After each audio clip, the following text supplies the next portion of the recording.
Stacia, welcome. Let me ask you to unmute.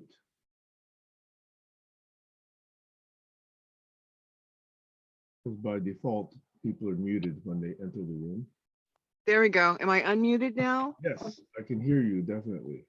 Wonderful. Okay, so here we go. Okay.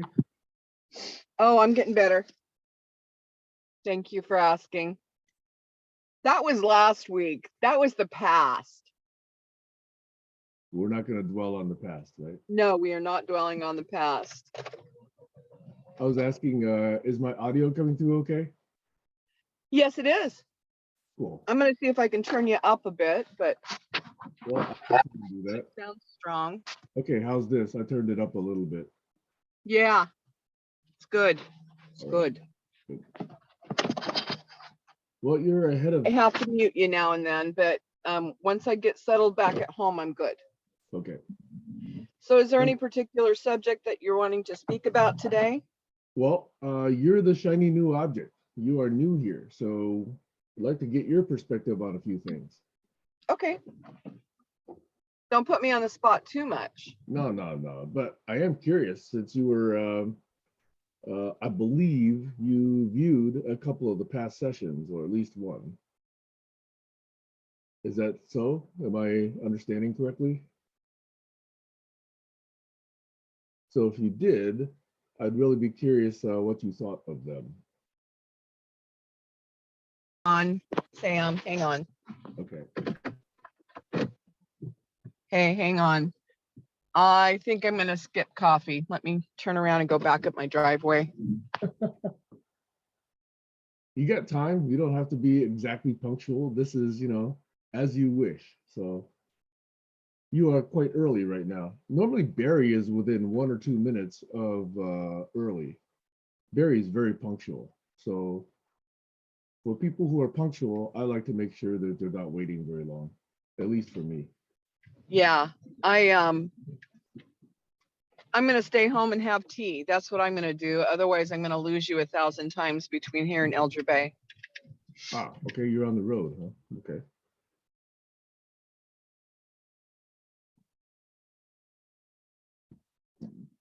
Okay, if you like this, you could eventually come over here and have some tea. Okay, there's Barry. Things.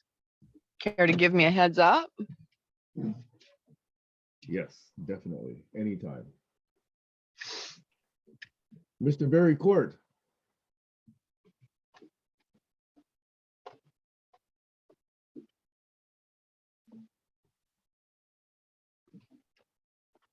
There you Hello. go.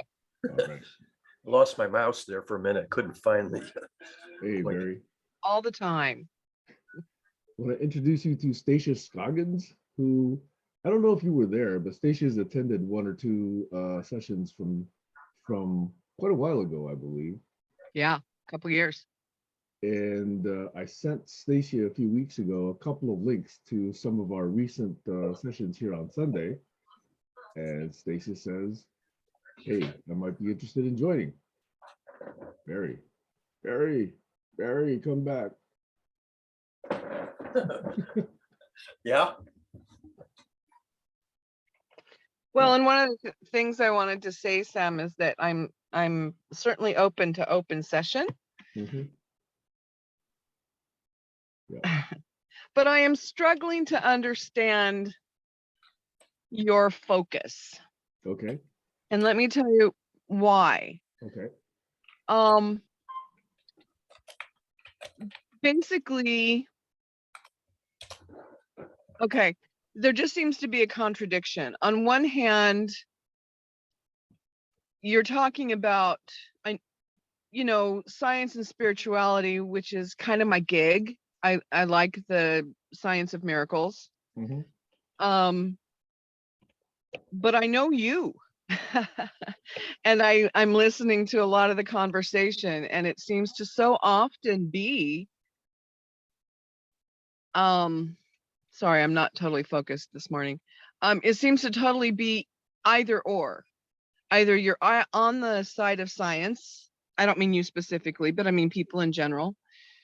Either on the side of science or on the side of spirituality, when that makes no sense to me personally, but my personal belief is that it's all the same. It's all good.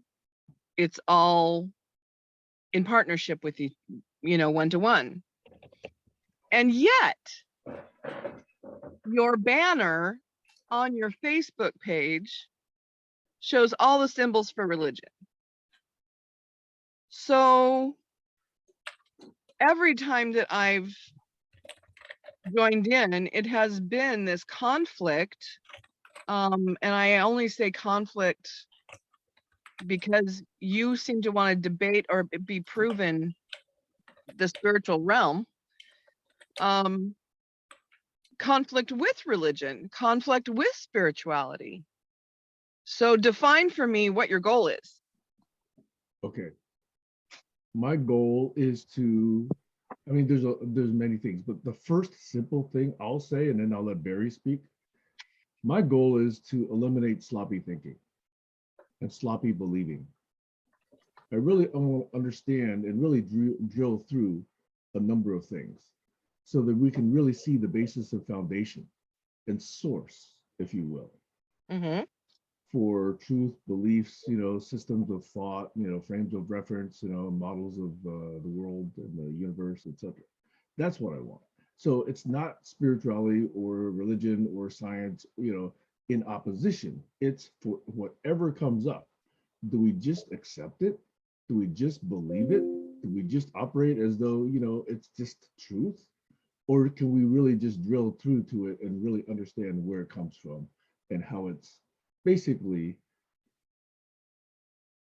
sensible? I think it's just a given already. You've got high thinkers enough here that none of us are just accepting. None of us, and for you to say sloppy thinking already implies that you're judging at all. Sloppy is an offensive word to me, but it is a word of judgment. Yes, it is. And I think that judgment and discernment is valuable. And I think that, just accepting everything doesn't really necessarily show the inclination to really drill through to the foundations. Who is it? Well, don't give me names. This is not the best way for me to ask this question. I don't see anybody here, or frankly, anyone that I know, just accepting everything. I think that might be 2 or 3 groups back. But you accept certain things. Barry does, I do, everybody accepts different things. That's not to say that we are all accepting everything. It's that we are accepting different things. And isn't that the whole point of collaboration, is to see if we can globally collaborate on an action plan or on something else with all of these different viewpoints. If you're looking to get to absolute truth, my friend, you're going to have to search a lot further because it's never going to happen. Right. I think that's a given just about.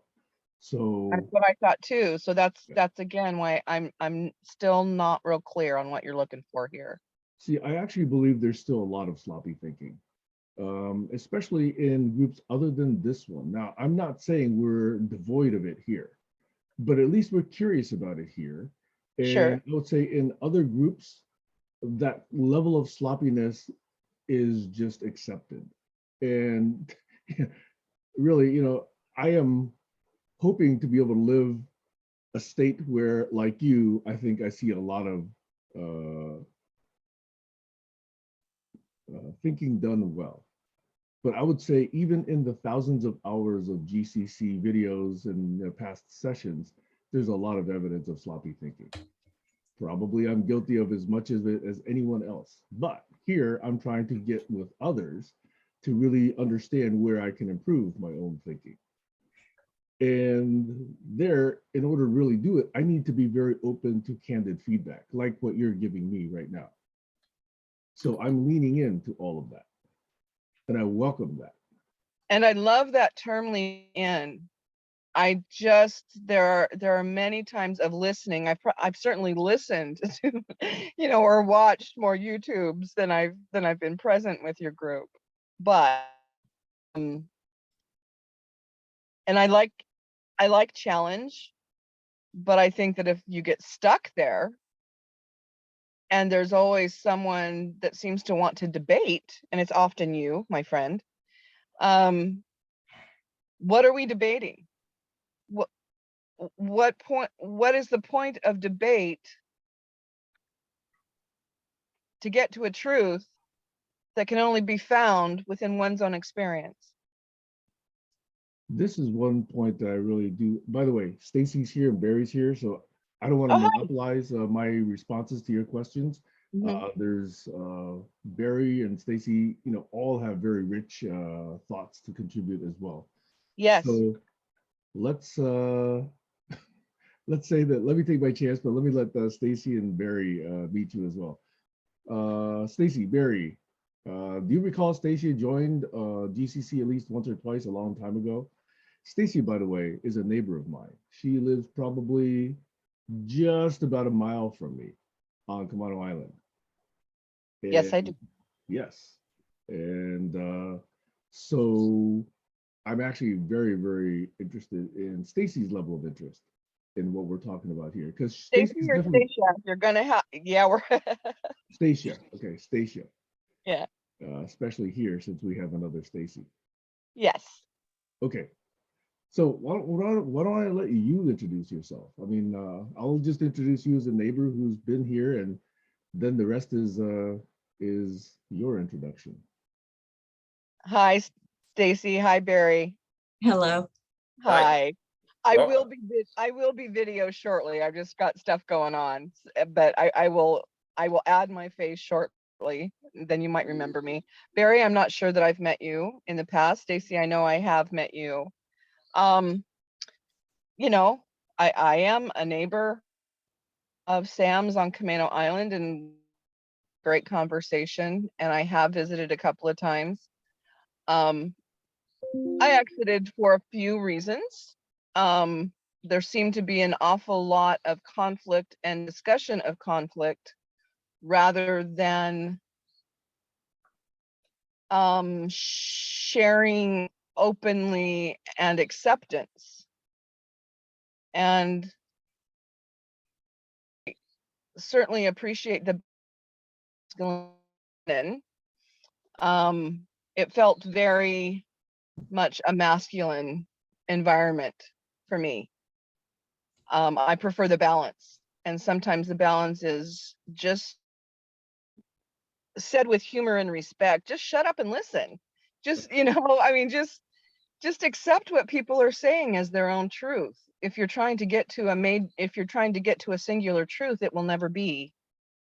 So, Sam very kindly allowed me to listen to or watch a couple of the videos recently that you've done in May and June.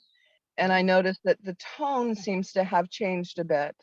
And Stacy, I have to say, I so appreciated you pointing out that there was just not enough. And By the way, Stacia, sometimes your audio is dropping for me. Is that dropping for anyone else? Yeah, same thing. I lose a word or two now and then. Not often. Just not enough. Stacia, repeat that there was just not enough. there was not enough feminine. There was not enough female perspective. Yep. And so is this any better? Is my audio any better? Yes. Fine. Yes. Okay. Fine. So Stacy, I was saying that I really appreciate your observation and sharing of that, because I found the same to be true in the past. And if I don't see masculine and feminine as being male and female. I don't. I've lived a rather genderless existence in the last 20 years. But I absolutely appreciate you pointing out that there just needs to be more of a feminine presence. And part of that is accepting of other people's ideas and not always challenging them. Not always challenging other people's ideas, but accepting them as their own truth, own search. Yeah. So I'm here and I enjoy watching the videos and listening, and if at some point I can contribute something along the way from my own journey, I'd love to do that. Well, That's who I you. am. Thank you so much. And I'm so glad you're here. I have to tell you, I'm off camera now too. And I had every intention of staying off camera. And I was just coming to quickly say, I'm going to be off camera and I have to jump in the shower, yada, yada, yada. Yeah. But now, but now I'm drawn to stay here for a little bit. Yeah, I really appreciate you saying everything that you did, because it's been hard. Yes, It's I'm been sure. hard. Yeah. And, you know, I laughed because when I got off yesterday's call, there was something I was very blunt about. And when I got off, I was like, wow, I really said, if I were to read the sentence that I said in a transcript, I'm Yes. fine with what I said. The words I said were absolutely the words I would have said, but the way they came out and the energy they came out with, and I realized that's because when I'm in a space with my peers, my energy is going to reflect the energy that I'm in. Yes. And that, you know, and it's hard to be given a responsibility to maintain my natural energy, which is more feminine, and to be in a very masculine room. And so I come out less balanced than I'd like to be. And it's a, you know, it takes a toll. It's exhausting. Yes, it does. So, Yeah, and I think the gentleman would probably say the same thing if they were the minority as opposed to the majority. Correct, gentlemen? I've always Oh. appreciated a balance in perspectives. Yeah. Yeah, I put in the chat that a lot of people will use terms like masculine and feminine. I might use terms like macho versus nurturing. I don't consider myself macho, more like nurturing, which is typically considered more feminine. yeah. That's genderless. You don't have to be male or female to be, you know, either macho or nurturing, for example. Exactly. Exactly. No, I've watched several hours, like I said, several hours of discussion, particularly with the three of you and some others as well. Forgive me, I'm not great with names. I'll come to remember people's names better. Joshua. Joshua. Yes. Yeah, Joshua Bridges. You probably, he's the one with the baby. The one. Yeah. Yeah. Okay. But no, I think it's a relatively balanced group in terms of perspective. I think my hope would be to see those perspectives perhaps my words are not great today, but respected and accepted as opposed to continuously challenged. Although I also understand that that is to some degree the point of the group, is that through challenge we grow. But I don't know about you folks. I'm getting older. I've had plenty of challenge. I'd like to be with a group of people who want to take action on things, whether defined or not defined throughout the process. And just see kind of where the process leads us, but how long can you get stuck in the process? Do you take action items? And I guess that would be a question instead of an assumption. Do you take action items and work them through with each person having their part? I mean, it's not like we can all gather on the corner. Can't go to the coffee house, can't meet in the boardroom, thank God. Who's tired of that?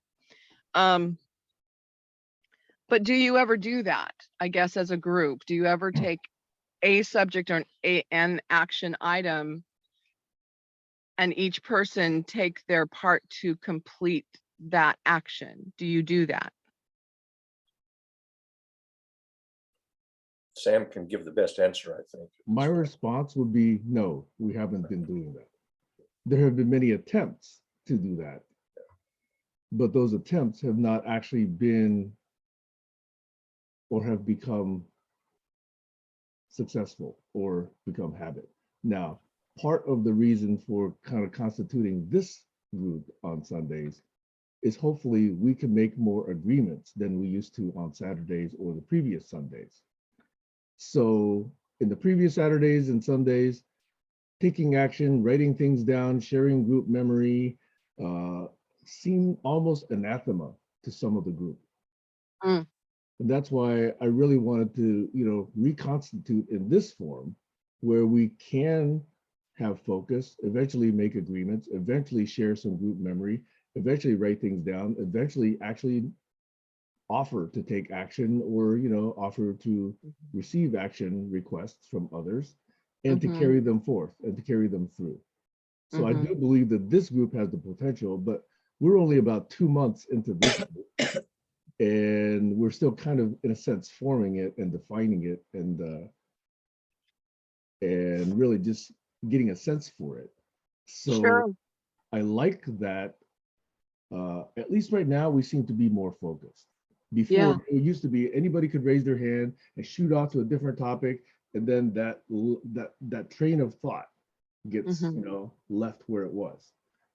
Where now the request is, hey, if we're on a topic, somebody has a new topic, let's at least ask, would anybody else like to correspond on that topic before I change the topic? So I've been trying to do that more, and there's been some more appreciation of, yes, let's try and focus, and let's try not to defocus us, quite so much. So we're beginning to. Now, I'm getting a little bit long, but let me just say one last thing. I've written a blog probably from about, 7, 8 years ago called The 9 Artifacts to kickstart new groups.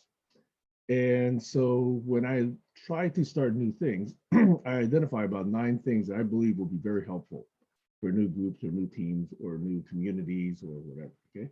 And I'm not sure I can recite them all, but it's a very short blog, but it includes things like, where do you put your stuff, your memory, how do you actually assign action items? How do you actually engage together? This rules of engagement or charter or that kind of notion.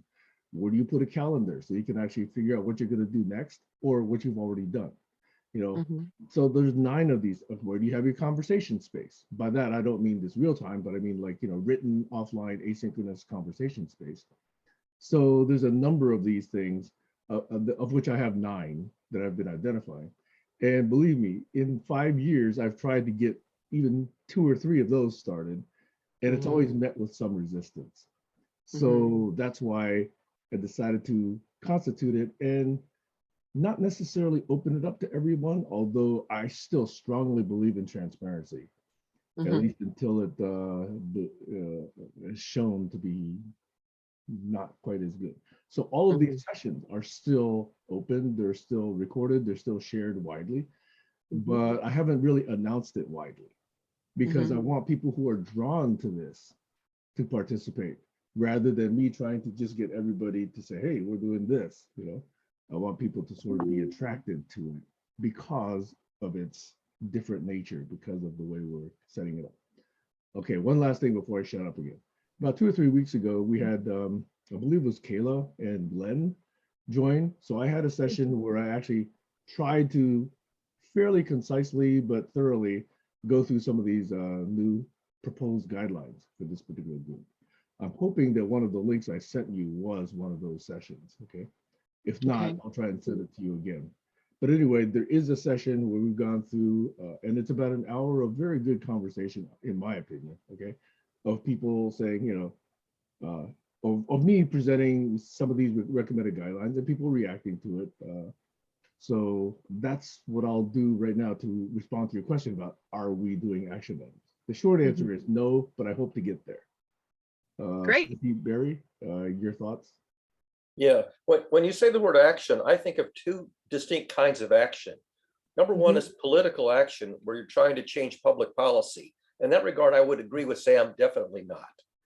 Not attempted and certainly not succeeded. On the other hand, educational action, I would say yes. Not educating the general public, although there is a modest number of people who are in the public who may be paying attention, but really educating ourselves. For ourselves is a relatively small number of people who communicate on a regular basis on Facebook, on Zoom, maybe sometimes even in person. And I'm very big on education. Yes. You know, I pioneered some of the very first online learning communities on the internet back in the 1990s, but the size of the communities was a few dozen people who regularly participated. And on Facebook, although I have maybe close to 1,000 Facebook friends, I really only have a few dozen people who regularly tune in to what I'm saying. And so educational action, absolutely.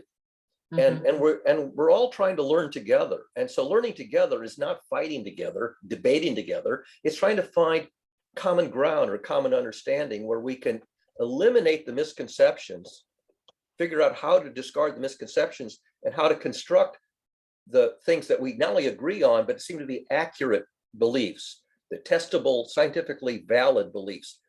And when you talk about things like spirituality, have you ever been in your life enthused about anything? Yes. Have you ever in your life been discouraged or dispirited or so emotions like enthusiasm and dispiritedness are observable phenomenon which we actually experience from time to time. And so there are a lot of emotional states which are worth paying attention to. Now, the science behind emotions is a relatively new science. You have psychology, but there aren't really any good mathematical models of the role of emotional states in our cognition and behavior. And that's one of my research areas is, can we construct scientifically, mathematically testable models of the interplay, for example, between emotions and learning? So if you have a concept and you test it and you believe it and you engage in a practice which would make sense if the belief were accurate and the outcome is not what you expected, the outcome is disappointing, then you have literally disappointment, okay? And you say, well, the world is not jibing with my concept. Now I can try to beat on the world to make them agree with my concept, or I can change my concept to characterize the world more accurately. And I tend to be among the latter. I don't try to change the world. I try to change my model of the world so it's a reliable model that predicts how the world is likely to behave, and then maybe modify my behavior so it's so inconsistent with reality that I get knocked down and cast aside, even though I might be right in the long run. So yes, spirituality. I mean, you know, in college, you had a spirit squad who cheered on the team. Right. And I used the word enthusiasm a minute ago. Have you ever looked up the etymology of enthused or enthusiasm? No. The etymology comes from the Greek, en plus theos. Theos is the Greek word for the deity, suffused with the divine spirit. So enthusiasm, which we consider a perfectly secular, ordinary, non-religious term, really the etymology is literally suffused with the divine spirit. And to be dispirited is sort of be disconnected. So the process of becoming our better selves is driven by, among other things, curiosity and enthusiasm. So if I'm confused or perplexed by something and I want to understand it because I have an incomplete understanding, Yes. what Sam might call sloppy thinking, I would simply say an incomplete understanding. I would say, I need to study this thing and see if I can get a more accurate insight, a more accurate understanding. And so when I would engage in the learning process with some motivation, hopefully some enthusiasm, and if I succeed, I have the aha insight. For example, conflict. You can't avoid observing or even participating in conflict. I was often perplexed, like, how the hell did I get in this pissing contest? I don't know how I got into it. I don't know how to get out of it. So I actually studied the phenomenon, the observable phenomenon of conflict, and I ran across some very good sociological models of competition and conflict, and how sometimes conflict turns to violence. And that model knocked my socks off because it was so insightful that I marveled at it, and yet so obscure that I never would have thought of it on just meditating on my own. There are things that scientists discover on their own, and they're very enthused about this great new theory they've come up with. But there's a lot of theories I go, wow, what a fabulous theory. I never would have thought of that, but it works. Right. So the model of competition, conflict, and violence fascinated me when I encountered it about 20 some years ago. And I worked it into my own models of emotions, affect, and learning. So my models of emotion, affect, and learning actually have this little model of competition, conflict, and violence as a subset of it. And I sort of enlarged it. So all of that says that spirituality is very real, can be studied scientifically, can be observed scientifically, can be modeled scientifically, and it may or may not overlap with some pioneering concepts that came out of religion. Because religion, I mean, the word spirit literally comes from the word for breath. Right. Spira is the Greek word for breath. And the corresponding Latin word, inhale, exhale. So when you have a moment of insight and you gasp in your breath and you take in oxygen, what happens? Your face turns redder, okay? Because you're oxygenating your blood, right? And how do they show people? How did the medieval painters show that? They drew a halo around their head to represent, you know, so the notion that saintliness is somehow religious, but it's also just an observable phenomenon. You know, you get excited and enthused and you feel like you're onto something that's working and your face lights up. People can see that. And if you're embarrassed, you might go red, but if you're appalled, you go sallow, you know, you go pale. So these visible phenomena having to do with the chemistry of oxygenating the iron in your blood, which makes it look red, because that's what iron oxide is, it's red. This is both science and it's biology and it's behavior and it's relevant. And understanding these things is worth, you know, worth looking into and worth building scientific models of, appreciating. Do you really think that the artists of the time when they were drawing or when they were painting whatever halos, they didn't analyze it quite so deeply? They just were conveying that as a bit of divinity, a bit of, you know, that's where their focus is. So we can, millennium later, or hundreds, thousands of years later, we can analyze every piece of it. Yep. But that's not where they were. They were just accepting and conveying their feeling, their vision of some level of divinity, or, you know, dare we even go and call it intelligence, you know? It's certainly an observation. It's certainly an artistic representation of a real observation. Take the name Adam, which also happens to be the name of the first person, you know, the first male character in the Old Testament. But Adam is really a word that means earth. If you say the prayer over breaking of the bread in Jewish tradition, you say Borei Pri Ha'adamah, the fruit of the earth, and Adamah is the earth. Now, the earth has clay, and if you want fertile earth, you have to have not just silicon dioxide, you also have to have minerals in it. Otherwise, you don't get plants. And iron is an important mineral in the ground for farming. And so Adam means red clay, not just earth. It really refers to red clay. And the Hebrew word for ruddy complexion is the same word. So David, who had red hair, was characterized as having a ruddy complexion. And the ruddy word in Hebrew is the same root, Adam.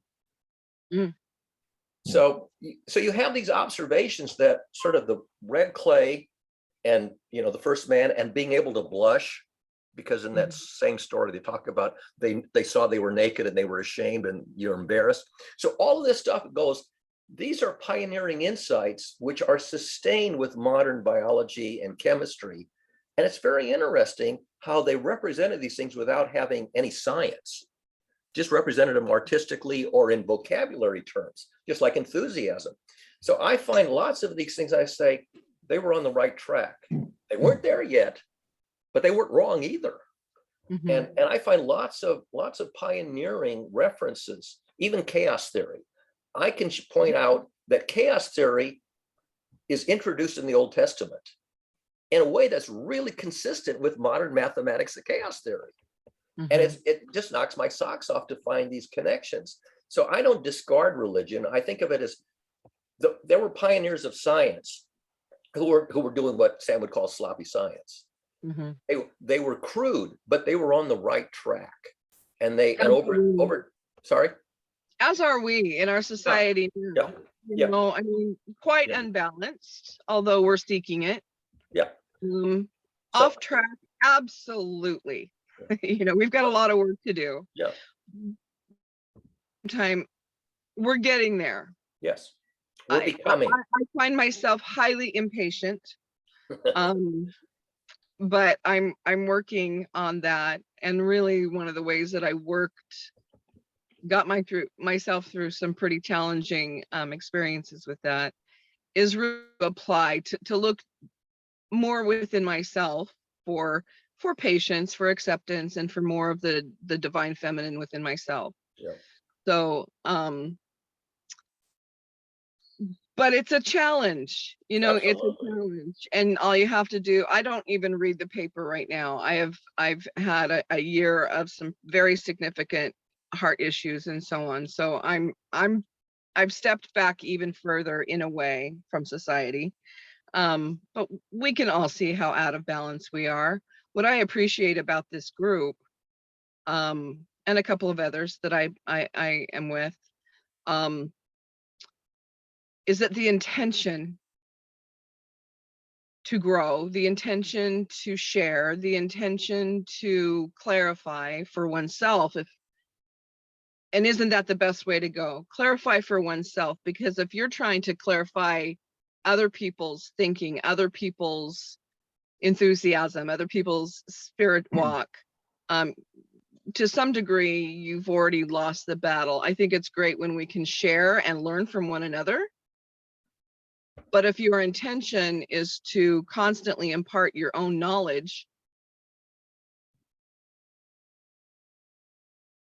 with a hope that, or with the intention that they grow, then don't we risk just always what am I trying to say? There's a risk of being the professor in front of the class. Right. And That's the point of that. We can Right. never always be the professor. We must be the teacher and the student. yes, But so many people in a lot of these high thinking groups are so much more about being the teacher than they are the student, that they don't even see the people right across from them or right on the screen. yes, No, no, no, And no, that's no. what I am hoping to find is a group of people who can see one another, respect one another, encourage one another, share with one another, and not put themselves in a hierarchy. yeah. Learning together is a fabulous process. And I really like learning together where Mhm. both people are at their common frontier. So I have this body of knowledge and you have this body of knowledge, and we find a common frontier, and then we expand jointly into the unknown. The other kind is where I have this body of knowledge, you have that, and we have this kind of frontier. So I want your knowledge and you want mine, and that's more problematic. It works, but it's more problematic. Right. And there's also the reality, at least for me, my best learning is done entirely solo. That doesn't mean my best growth is done entirely solo. No one wants to get inside my head. No one. Trust me. I've been here a long time. And it can be very varied. But in the end, I always come back to my center, come back to my core, and know that I am that I am. That works for me. And I think that when we're trying to prove ourselves sometimes to other people, certainly we kind of lose that focus, lose that centeredness. So But this does bring me back, this conversation does bring me back to my very first question when I stepped on unseen. If spirituality is a non-word or if that's not really how you define your group, then Sam, why does your banner on your Facebook page show all the symbols of religion? I'm very happy to answer that. I have it in my notes to answer that, but Stacy's had her hand up for quite a while. Can I answer after And I Stacy? can't see, I apologize. I'm doing this obviously on my phone. That's okay. So That's okay. That's okay. Okay. Yeah, no, completely okay. And Stacy's been patient, no problem. Okay. Okay. Good question. I'm looking forward to hearing Sam's answer. First, I just want to say for your last comment, I just want to throw in that I think of it as we all have a piece of the puzzle. And there's a difference if we want to take our piece and add it to the puzzle that we're all working on together at this moment. That's very different than taking our piece of puzzle and saying, oh, I want to start a new puzzle over here. That's a problem. So now I want to get back to the puzzle we were working on. And I just want to add something to what Barry was saying, because so going back mathematically speaking, I just want to point out that visibly anger is equally going to appear the same as excitement and enthusiasm. And I just think that's important to pay attention to, especially in light of our conversation yesterday that we were having in terms of different variables. And Joshua mentioned temperature, because there are temperature changes that happen with excitement and anger. So I just wanted to get that on the record and leave it alone. I'm complete, and I would love to hear the answer to the question that was asked. Okay, I heard the question. Before I get around to answering that question, I wanted to touch on a couple of other things that did get brought up, okay? My position is not ever against religion. My position is against sloppy thinking. Crude thinking, approximate thinking is not sloppy. Just having, inadequate data or evidence or, observations, we all start there. Okay, so we all start with rudimentary understandings, rudimentary explanations, rudimentary stories and narratives. I view that as quite natural. What I consider sloppy is ignoring data, ignoring observations, or not making reasonable thought processes, not being clear about your thinking, or specifically denying certain evidence that doesn't agree with you. That is sloppy thinking. Okay, so it's about how you apply your thinking. That's what I'm really pointing to as possibly sloppy or not sloppy. Okay, but not having enough data, that's always very natural. We start with our own five senses, and then we build better instruments, and then all of a sudden we have more data, and that's been continuous throughout all of human history. Okay, so I really want to dispel this notion that having approximate or incorrect thinking is sloppy. It is not. We are always at some level of crudeness, approximation. But as long as we're still thinking and observing and really taking in the totality of what's available to us, that's not sloppy. So that's another thing I wanted to say. So would a substitute, not trying to change your words, but would a substitute be lazy thinking? Yes, I've used that term as well. So lazy and sloppy are in that same category of not really showing your best self from a thinking standpoint. Okay, so let me answer your question about why the graphic includes all of those religious symbols. I believe that what we need, this is my own belief, okay, to achieve in society is a way to coexist. And the way to indicate that coexistence is a number of different forms or systems or schools of thought or religions or communities or us versus them all together without attacking each other. Okay, curious conversation, I love it. Okay, that's where I really want these interactions to be. But attacking when it says, okay, you may not exist because of what I think, that's where I really would want us to sort of settle down and learn how to coexist. So that graphic to me indicates all the different ways we can come by and share our own thoughts and learn how to coexist. That's really why that graphic is really meaningful to me. Okay.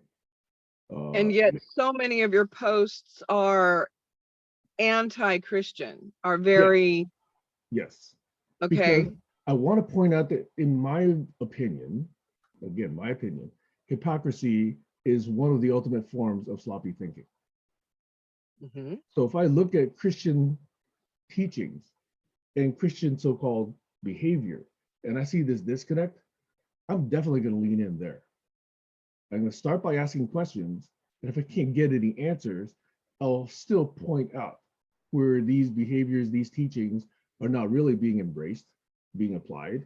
And in fact, hypocrisy is something that, in my mind, I wish people wouldn't be so much, including myself. If I'm hypocritical and people here, I really trust that people here are loving me enough to point out where I could be potentially sloppy and hypocritical in my own thinking and speech and acting, okay? And I do welcome that. So I know you're trying gently to do that today. You don't have to be gentle, okay? Nope. Okay. You All know right. me way better than that, my friend. I'm just saying this so that Stacy and Barry understand that we've had some of those conversations, okay? And No, as I far- think, I'm sorry, go ahead. this last point is this imparting own knowledge business, okay? So it really is related to this last point, which is about pointing out sloppy thinking and hypocrisy, okay? In that I'm not really trying to get people to believe what I believe. I'm trying to get people to be more self-consistent and less hypocritical and less self-conflicting. That's my interest. Okay. I don't care if you believe in science, but whatever form of thought that you have, you, the general you, okay, please at least understand, where you're deviating from that, where you're not applying those thoughts, because I want to understand you and your thinking in your terms of reference. Because if it's all very, very sensible, very, very complete, and very, very explanatory of the world and human behavior, whatever, I want that as part of my life. Truly, okay? But if it's not, it's because I'm asking questions of it. That questioning is an attempt to understand. Yeah, I do understand that. I make reference to my kids a lot because they're some of my favorite people. And that experience of motherhood for me was my greatest playground and conference room. But it always comes down to one thing for me, whether it's with my kids or other people that I've worked with, clients that I've worked with: know thyself. Know thyself. And we can't always communicate who verbally, and sometimes it does in action, how much we know about ourselves, but it often shows how much we don't know. So I honor and I appreciate what you're saying about, I think our goals sometimes with people can be very similar, but it looks very different. You are a challenger. I am a challenger. I've noticed several other challengers within your group, and that's frankly why I've returned. Hey, by the way, you might be curious, although I don't know what to make of it, the word basis. I believe, Stacia, you and I have the same birthday. Is that right? We do. Yeah, so Stacia and I are both born on the same day. Not the same year, but the same day, month and day. No, it is a gift and a curse, my friends. Stacia, Stacy, what is your background? I've wanted to ask you so many times. Oh, Is she still goodness. there? Yeah, I'm here. My academic background was psychology. Okay. Okay.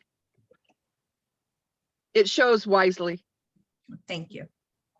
Thank you. Most of what I've learned, though, I've learned in life, not in Yeah. school. That too. Well, that's really the majority of my questions.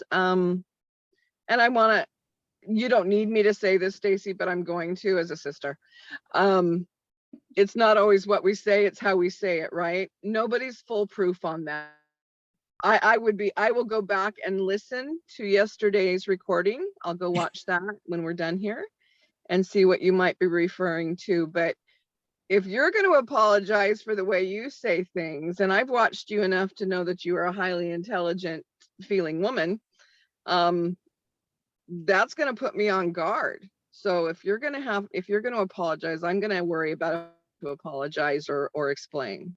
Well, And I thank don't you. want to. No, thank you. I'm not apologizing. Okay. I actually got off, I laughed about it because it brought me back to being a child. My dad was really straight and to the point, and I didn't remember what it was about, but I remember thinking as a kid, wow, I can't believe he said that. And here I was, and I just said, right, it just popped out of my mouth. But I like to just get to the point. I don't have, as I've been on this journey to really become who I am and say who I am, it's hard for me to not really say what I believe and what I'm thinking. Yeah. So, but I really appreciate what you just said. Thank you very much. You bet. So what else is on your agenda today, gentlemen? And Stacy, I think Sam said that he had an idea of something he was going to be talking about today. one of the activities that we have done, which seems to be more on the fun side as opposed to the serious side, and those are fighting words, I know, is we take certain memes or certain wisdoms or certain heuristics or certain tales or aphorisms or, whatever, and we really look at it. Okay, so one of the ones that I did recently was, I got some pushback on this. Right, I forget who it was, Herodotus or Hippocrates, so somebody said, I should find the post because I can't really remember it verbatim. Science is basically a way towards knowledge, and opinion is a way towards ignorance. Okay, which is an extreme statement. Herodotus, what? Hippocrates. Hippocrates. Very fitting. Okay. So, Yes. so Dennis Wilson, I think, very appropriately asked, isn't that an opinion? And That was actually me. Huh? That was it me. you? Okay, Yeah, it was I think more than one person did push back on that one. Oh, really? Good. Yeah. So yeah, that was a good engagement. In fact, it gives me a chance to really look at, why I posted that. And I post all of these things for conversation. Please don't take that simply because I post something, I absolutely embrace it. I would say 95% of the time though, I do, okay? But it's not necessarily all the case. Most of the time, especially the difference is that was on your personal page as opposed to the GCC page. And I think there does have to be a line of delineation there between the two. And understand that a lot of my questions come from the place that there are people that I have been talking to about, all of you. I've been talking behind your back, and joyfully and really wanting to share and possibly invite some of those people to the group.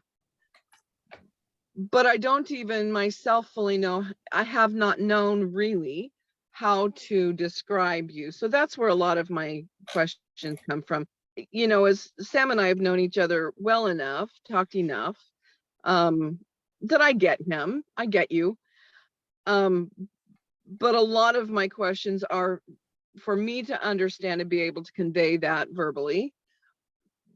But also, these are people that make me look like a pansy.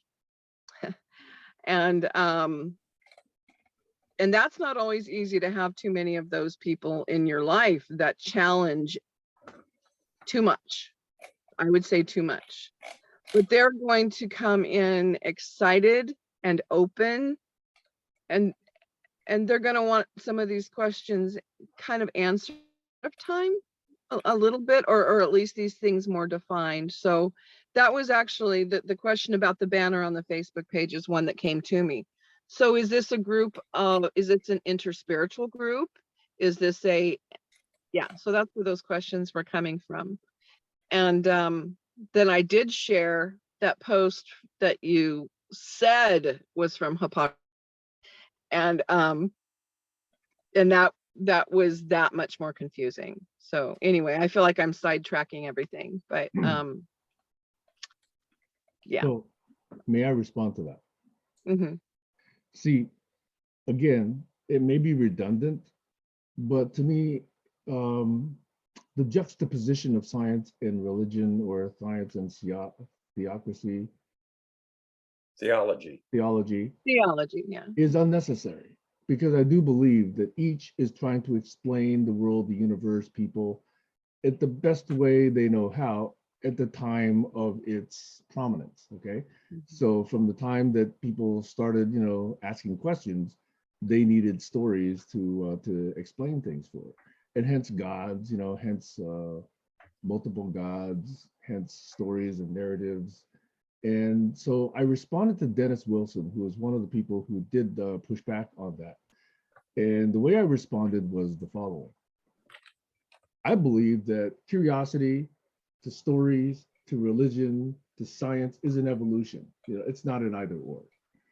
Right. And so if you think that you have something that's well explained by religion at some point, there are many of those that now have a better explanation using scientific thinking, okay? Mm-hmm. And I'm at a loss personally to think of anything that's well explained by science that is actually better explained by religion. This is not my idea, but I actually do embrace this one, okay? So if there is something that is of that nature, where science says this is what is going on, but religion has a more compelling, more explanatory, more powerful, and I'll define that term later, explanation for it, then yes, I would say, interesting. Let me look into this a bit more. Maybe there's a whole lot more to this, okay? And I believe in the areas where science cannot make observations in a reliable way. This is typically where people have inner truth or religion, etc., that explain things. I do believe that's changing. I do believe that more and more, as Barry was indicating, we can more and more understand physiological states. The interactions of chemicals in our body, the interactions of food, the interactions of waste material, all those sort of things, the activity of neurons firing, what the glia are doing. All of those can potentially have, think about the near-death experiences, That's clearly one where, people have had a lot of stories, in religion and God and heaven, etc., that we're only beginning to understand because of the way nerves fire and the way oxygen is available, etc., in the brain. Okay, so this whole continuum thing is not an either or. We're just looking for better stories. We're just looking for better explanations. That's my belief. Is it better?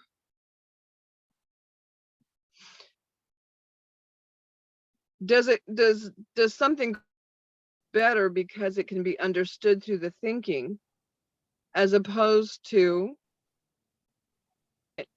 as a feeling? There's so much emphasis put on the thinking, but I can tell you, when I have a near-death experience, a life-saving experience that is quite divine by nature, if I start applying thought and trying to analyze it and break it down, I have noticed in my experience that I am then in ways diluting the actual healing that I have just experienced. I used to play, as a small child, I used to play piano by feel, by sound. And then my parents thought that I was a prodigy, brilliant. So they sent me to piano lessons, and I lost every ability to do so. Now, of course, there has to be the balance between the heart and the mind, the feeling and the thought. But don't you think that we run a certain danger in ourselves personally, but also in society, when we try to understand everything, when we try to analyze and break down everything, because in fact, it can become a breakdown. I'm willing to answer that, but Barry has his hand up, so I'll let Wonderful. Barry speak first. Here's a question to ponder. Yes. Consider the phenomenon that we call intuition. Is intuition an instance of thinking, or is intuition an instance of feeling? For me, it's both, but it's strong. It's more strongly a feeling. Yeah, and that was my point. You have this kind of continuum between analytical, logical, rigorous mathematical thinking and intuition, which is very vague and inchoate and maybe just a hunch, maybe just an impression. So you can't simply say there's thinking and there's feeling. There is this continuum, and somewhere in the middle, we have these things that we call intuition, and they're a little of both. They kind of guide you in which direction to expend your cognitive energy to try to prove or disprove the intuition. It's a starting point. It's a valid starting point for constructing a theory or falsifying a misconception. I use that process to know on what things to take action on and not. It's not, I'm not necessarily trying to establish anything for anyone else's use. So I will ponder that. I'll take some time with that and look at it in different applications, I suppose. Stacia just raised her hand. Yeah, I just want to say that I think intuition is that point where the brain and the heart align. Yep. What you do with that intuition and which direction you go is another. Yep. Agreed. In fact, I do also embrace that. I think it's not just the brain and the heart, but it's also the gut, it's also your genitals, it's also, everything else, your voice. Mhm. You notice how sometimes I think certain things and then, my voice dries up, my throat dries up, and I can't really speak, right?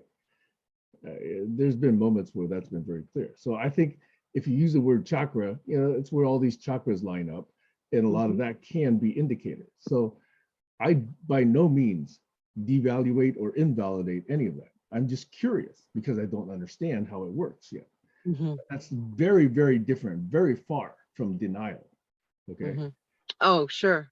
So I do say, however, I don't understand when Mhm. people use certain terms and phrases like, I just know the truth, or I'm downloading from the universe, or I just know, Mhm. or these sort of things.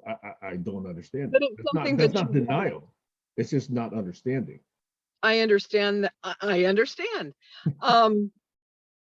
I don't believe that any of those things are things that anyone else is going to be able to prove or disprove to you. It is such a very personal journey that when I say I know because I know what that means. I rarely say that to people because they don't often understand intuition. They don't often understand self-knowing. They don't often understand being guided and directed in the ways that some of us are guided and directed. So it is, I'm going to use the term lazy thinking, to think that someone else is going to prove that to you or help you understand that when it is so much your own personal journey. If you can pull that out of your head, literally imagine this beautiful ball of energy in your that is trying to help you understand something, and take it and move it down to your heart. That's where that kind of understanding comes from. It doesn't necessarily come from conversation with other people. It comes from experience. And I know you well enough to know that you must have these moments when you stand out on your walkway, on your deck, and look out over the water. You know that water is blue and how you feel about it. Do you need to analyze what shade of blue that is? Do you need to think about those things?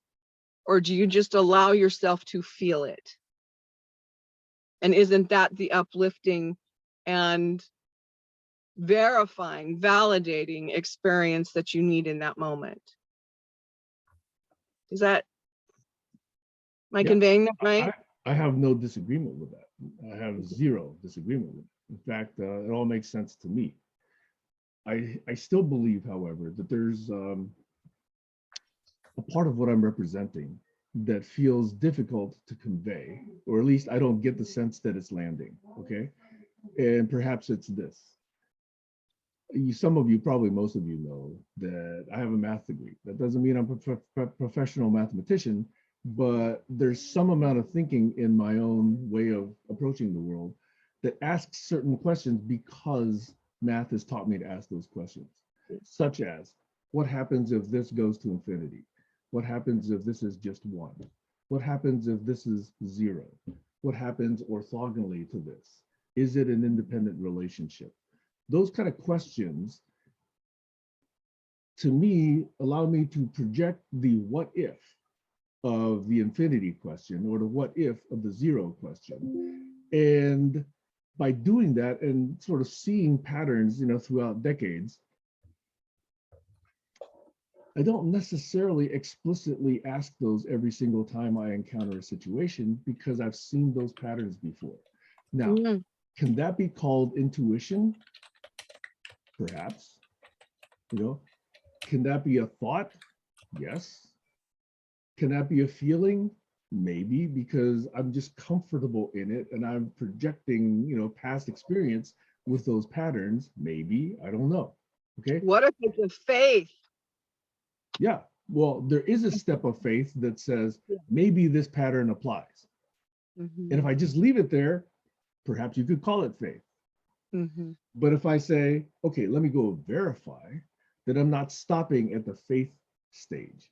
I'm actually pursuing it a little bit deeper to say, okay, faith says maybe I should go look here, but then there's actually a way to take more steps. Okay. So I'm not saying that this is the way it is. I'm just saying perhaps this is how it's influenced me because of what I've been through and the way I approach things in various different stages. Where was I going with this? There's definitely a different place where I was going. I mean, this point I think I wanted to convey, but there's another point, follow-up point, but I'll make that later after Stacia and Stacia and Barry. Well, Barry wanted to say something first. I'll go after him. Yeah, this is brief. I can see that Stacia sitting in her van. And in front of Stacia, even though we can't see it, we know that there is a dashboard and an instrument panel. And here's an analogy or a metaphor that I like to use. Emotions are the instrument panel on the dashboard of life.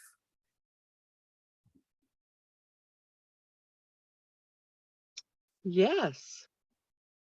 Yes.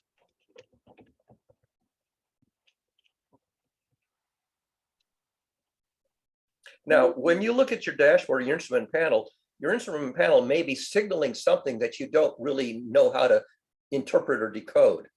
It's telling you something which may or may not be meaningful right away. And emotions are the same way. Emotions can be telling you something, go, how should I interpret that emotion? Should I speed up or slow down or change direction or to investigate or not worry? So there's a kind of a nice mathematical analogy between the instrument panel on your van and emotions is the instrument panel on the dashboard of life. There's signals that may or may not be worth attending and interpreting. Go ahead, Sam. Perhaps. Or Sam, I think Stacia was next. Yeah, mine was real quick and I'll forget otherwise. I just wanted to add about the faith and say that I liked how Barry said it earlier when he was saying he likes doing models, and when he found the model of conflict, he was able to include it into his model. It didn't contradict anything. It was able to fit right in. So he knew that it could go there. Then when he talked about religion, he said it may or may not. So he wasn't adding it in, but he wasn't locking it out. He just left it open there until further information will help him at some point decide what could fit or what can't. And I think that's an important thing to do. Yeah. I think I kind of operate in a way the same way. I want to make it clear. I love all pathways to love and knowledge. I am not a religious person, rather deplore it on several levels, but not the fact that it exists, the way that it is misused. Right. So You all feel that way here. Yeah. Most of us feel that way. Yeah. Well, my parents actually Pentecostal evangelists for a great part of their lives, and not mine, thank God, but literally. But I love I love some of the traditions within religion. I love some things, but I don't practice any of them. It's very confusing for a lot of people. Buddhists have thought I was Buddhist. Christians have thought I was Christian. My family really wants me to be Christian. So it is a personal thing, and it's more personal than you even need to know about me. But I don't want to misrepresent myself by saying that by religion, because that is not the case. I just think that it is not a danger zone, but I think it might be short-sighted when we make statements or pick on Christians, because it's no different to me. It creates more division to me. It creates equal division to me in what I see than if we pick on Buddhists, than if we pick on Muslim. These are all people that are my heart. And to see what they go through, what my Muslim friends have gone through in prejudice in this country and around the world, but mostly in this country, because they are Muslim and associated with Taliban.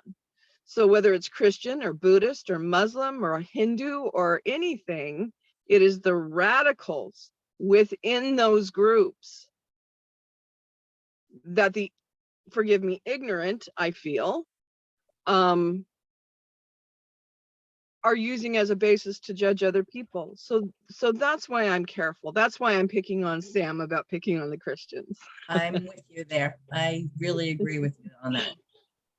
I share that. They mean it kindly. So I'm assuming. Go ahead, Sam. Okay, Sam's next.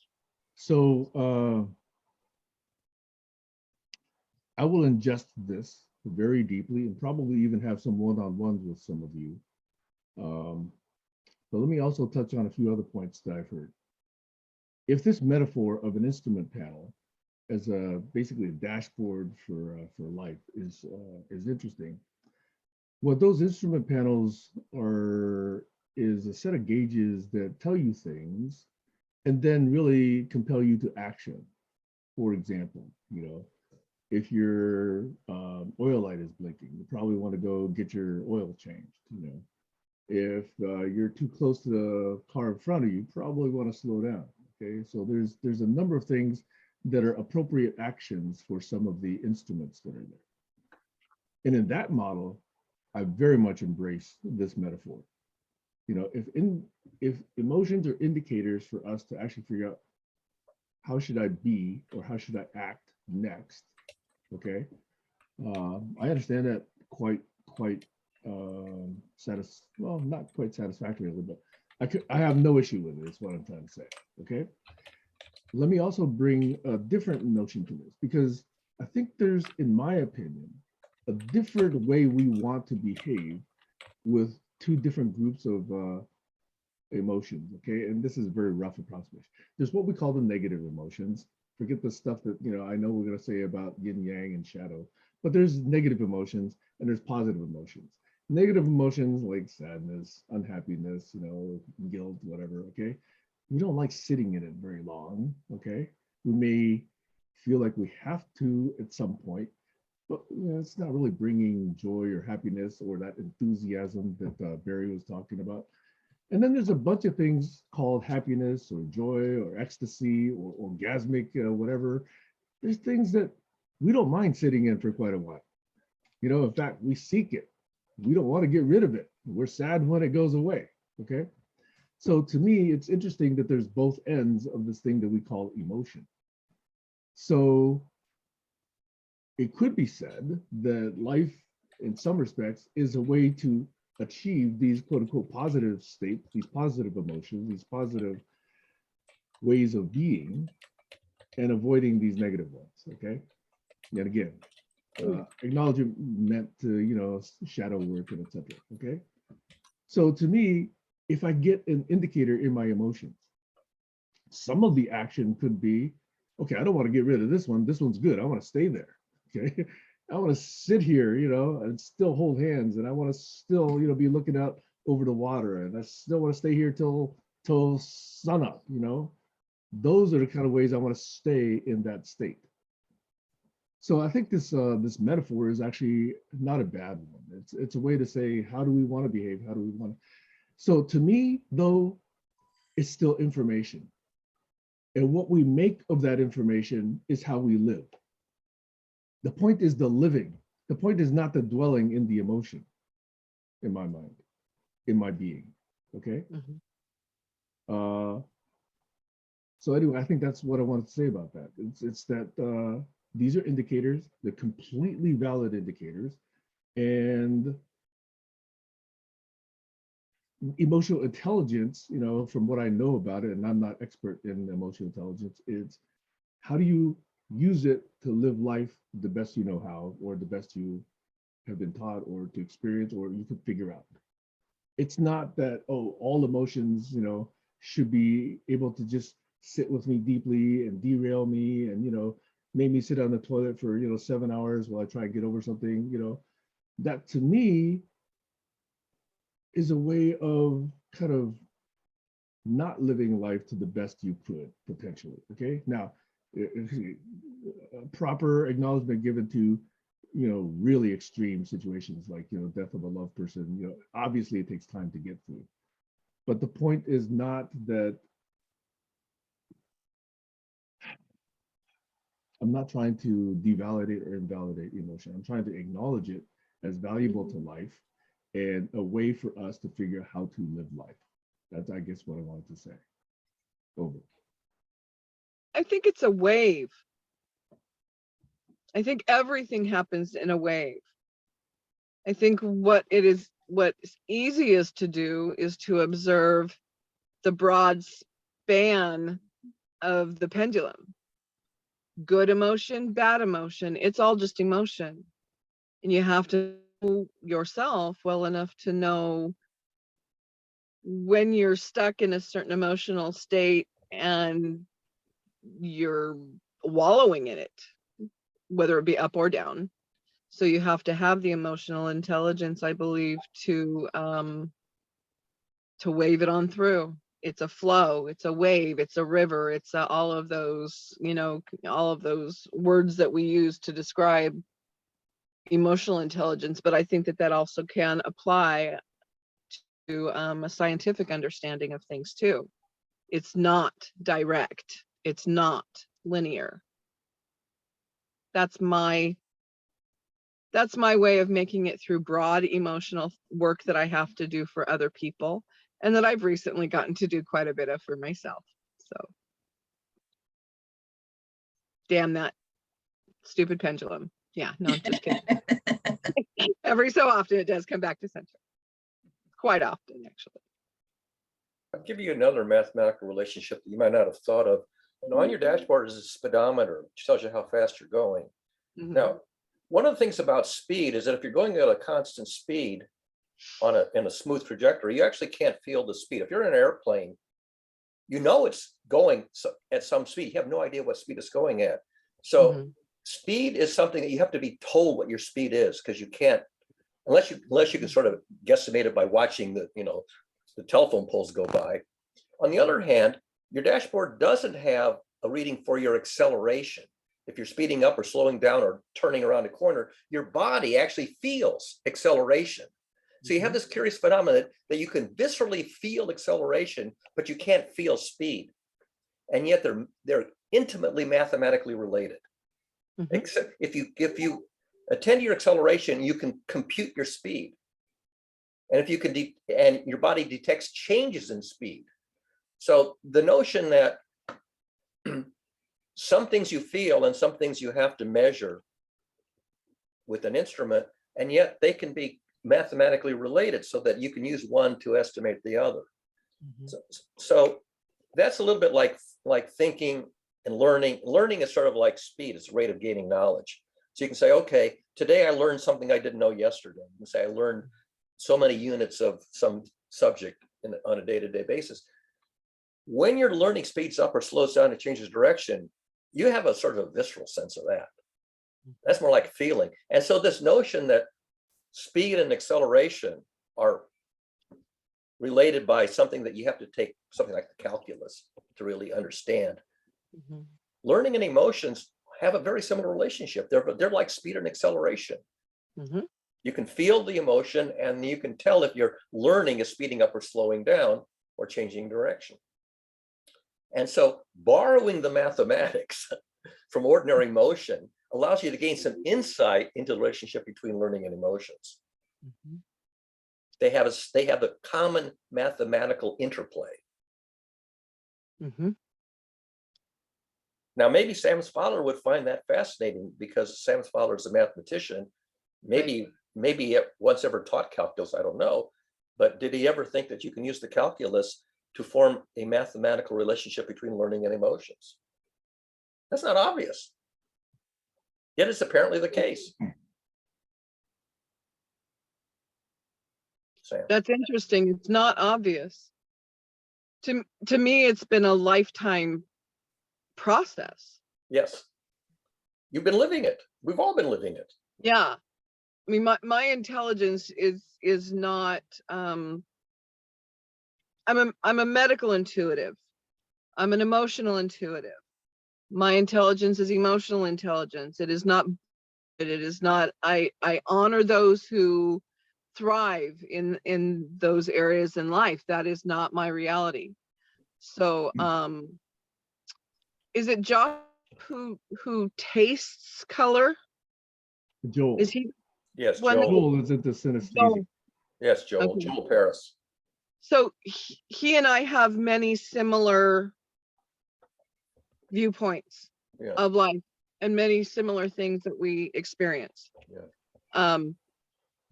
You know, I won't creep you out too much, but yeah, I've been talking to dead people since I was in the crib. So that brings in an emotional and physical intelligence. I have to observe I believe that our bodies are a fantastic messaging system. These beautiful meat sacks that we're given can actually be the messenger and not just the recipient of everything around it. So Barry, your analogy with the car, you know, with the speed versus acceleration, it's never occurred to me. So thank you. I won't say never, but it's occurring to me on a different level today. Yeah. That is not an automatic Observation. Yeah. As for me, I've had to live that intensely for survival on this planet. Yeah. So thank you. Your audio dropped out just as you said that was not an automatic, and then I missed the next word. It's not an automatic observation for most people, where for me it has been my way to survive on this planet.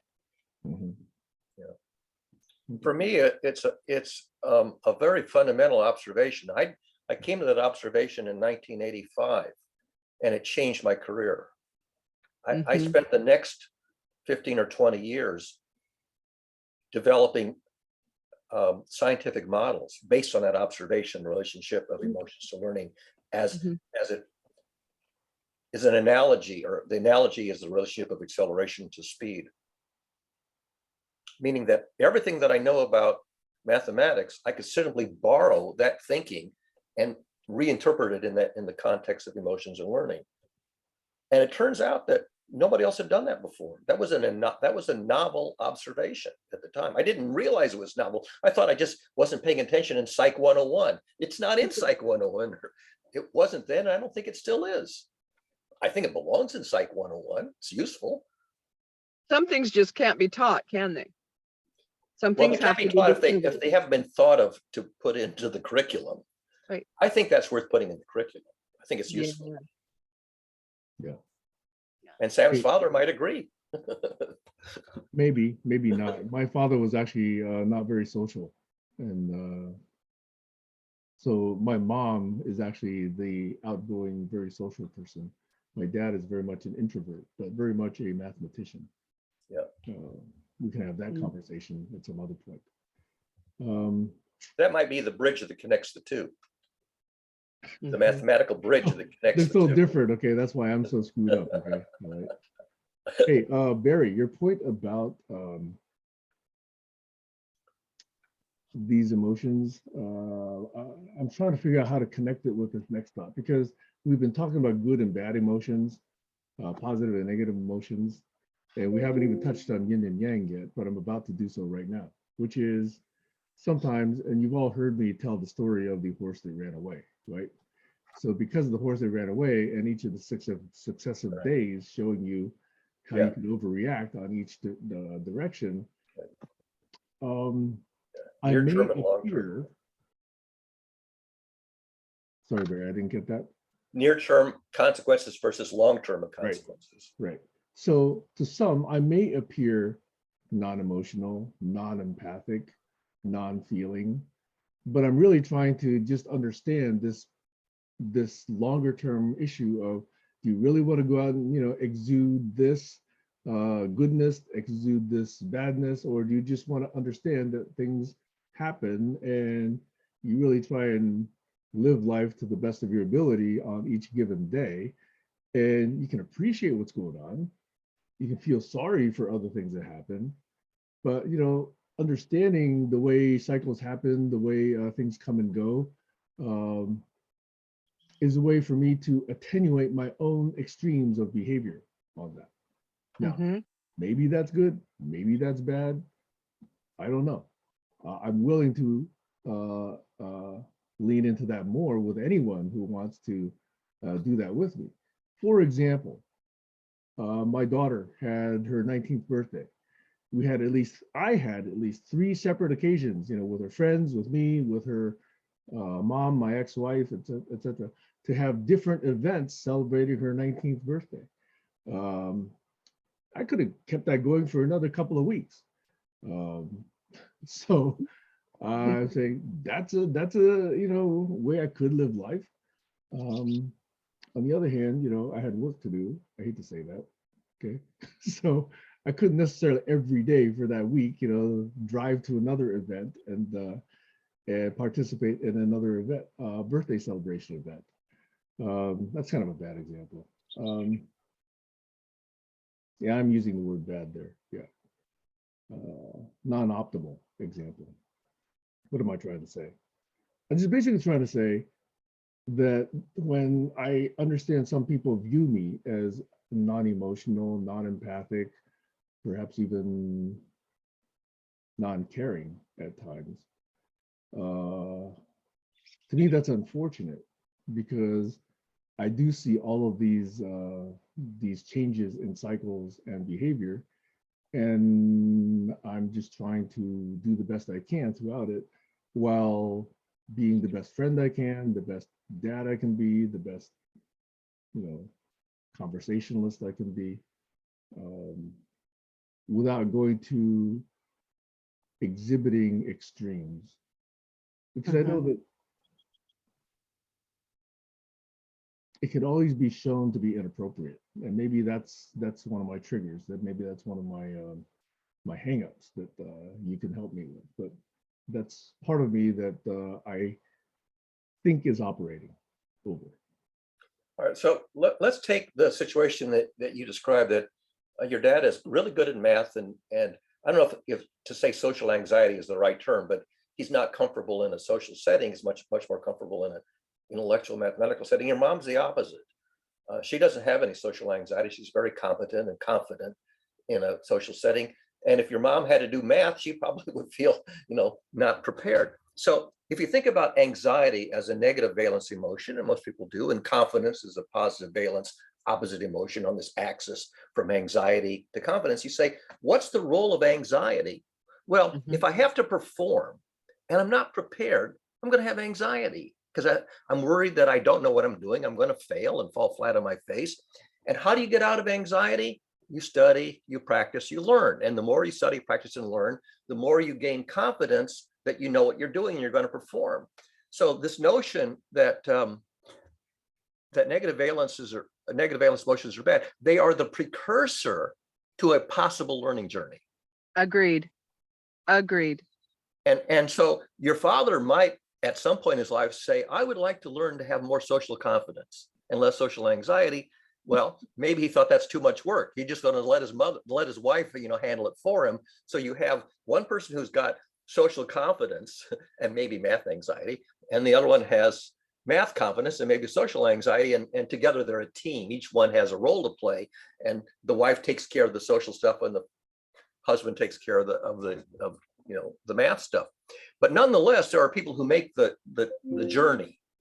So the journey from anxiety to confidence is a learning journey, and that's where I began to appreciate the role of emotions in learning, starting with the anxiety confidence axis, which was the first of like a half a dozen axes that I found germane to the learning journey. I love that model. And I think Yeah. viewed in that light is a very educational and positive, quote unquote, way to look at the negative emotions. Because they are not good or bad. Yes, They're right. only what you want and how much you love and care for yourself in the process, how much you accept yourself within your process. And of course it matters what other people think, but it cannot be the defining. I tell people very often, thank you for your opinion, but you don't get a vote.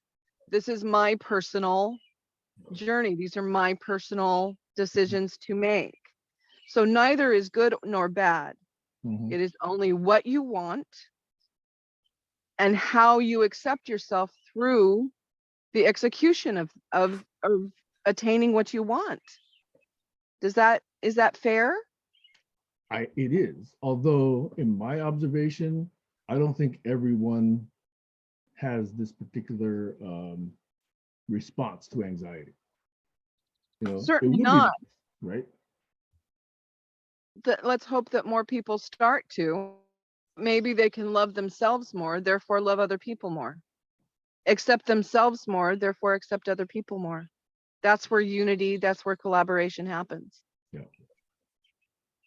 And then at points like this, I often like to ask questions around trauma and how trauma informs anxiety / PTSD. Yep. Because some of that will persist, not always be addressable by learning, or at least not quite so directly. Agreed. So you have to basically decide which learning journeys, and you can only, typically in college, you could take 4 solids. That's sort of the upper limit, because how many learning journeys can you do in parallel and not, just blow your brains out? So you have to choose learning journeys from a huge possible set to a small manageable set that are realistic, affordable, realistic, likely to succeed. And so your emotions are a clue as which they're a precursor to one or more learning journeys that you decide to invest in. Which of my negative valence emotions would I like to overcome by some realistic learning journey? And some you decide, okay, I'm going to make the effort. Others you say, I ain't going to get this. The probability of getting there and the cost of getting there is unrealistic. I'll simply hire somebody to do that for me, or find a friend to do that for me. So yeah, it's all about, which emotions spark which learning journeys. And how do you know when you get there?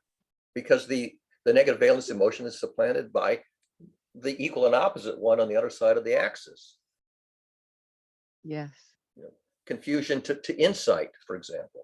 Mhm. To me, this is a key element of attaining, and I can't claim I got it yet, emotional intelligence, Yes, absolutely. you know?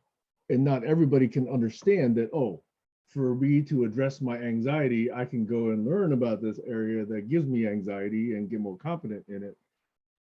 I have to admit, for most of my life, that's not how I understood anxiety. Sure. Do you remember studying for exams because you didn't want to flunk? One night before, yes. Yeah, so the motivation to study and pass the exam is because of the anxiety of failing. The anxiety is the motivator for the decision to hunker down and study. And sometimes you hunker down and study, and sometimes you blow it off. Yeah. And you don't get a passing grade in that course or any credentials in that subject. Yeah. See, now we're going to wander into learning modes and ways of personally, choosing. Yeah. Which is another very rich topic. So anyway, I think this was a one way to answer Stacia's question of what do we do here? One of the things we do here is, as I mentioned, look at what is commonly accepted, these memes that are generated, these memes that sometimes I share, and really understand the basis for them. And we Mhm. can ask about the, historical relationship, the narrative, the religious, the scientific. All of those I think are valid to really understand where these things come from. One example I like to use is, hey, if at night I see a ring around the moon, then it's going to rain tomorrow. This is one of these heuristics that sometimes applies. And now there's actually a very good scientific reason for that. Hmm? But people who wrote the Poor Richard Almanac, did they really need the scientific reason? Or could they just, after hundreds of years, figure out, hey, this mostly works? Just cumulative experience, patterns from cumulative experience. And yet the ancients observed this for millennium before we were a thought, Right. felt it in their bodies, felt it in their psyches, and knew it to be true. And now, this many millennium later, we're finally proving it. Mhm. because we sometimes, as humans, need the proof of it. They found bread making recipes, they found beer making recipes, they evolved the recipes and kept the ones that worked and threw away the ones that gave you bad beer or bad bread. Mhm. Yes, had both. And today we have, the baker has to learn, and the brewer has to learn, and they learn from the history.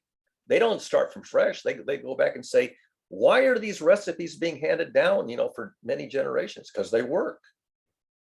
I don't just throw them away because they're archaic. If they still work, we still use them. Well, I kind of wish some of them would apply it to gluten-free bread. Just saying. Yeah, and also we want to understand why they work. In food chemistry, you understand why do the ingredients react the way they do, and how can we use that knowledge to fine tune, so improve the reliability, so that how much can I deviate from the ingredients or deviate from the baking temperature and still be within the range of acceptable product. Yeah. So the recipes are a starting point, but we also want to know why they work and why they fail. Because the natural question is, how do you feed not just my family, but the family next door? Yeah. So maybe the way to have less wastage, for example.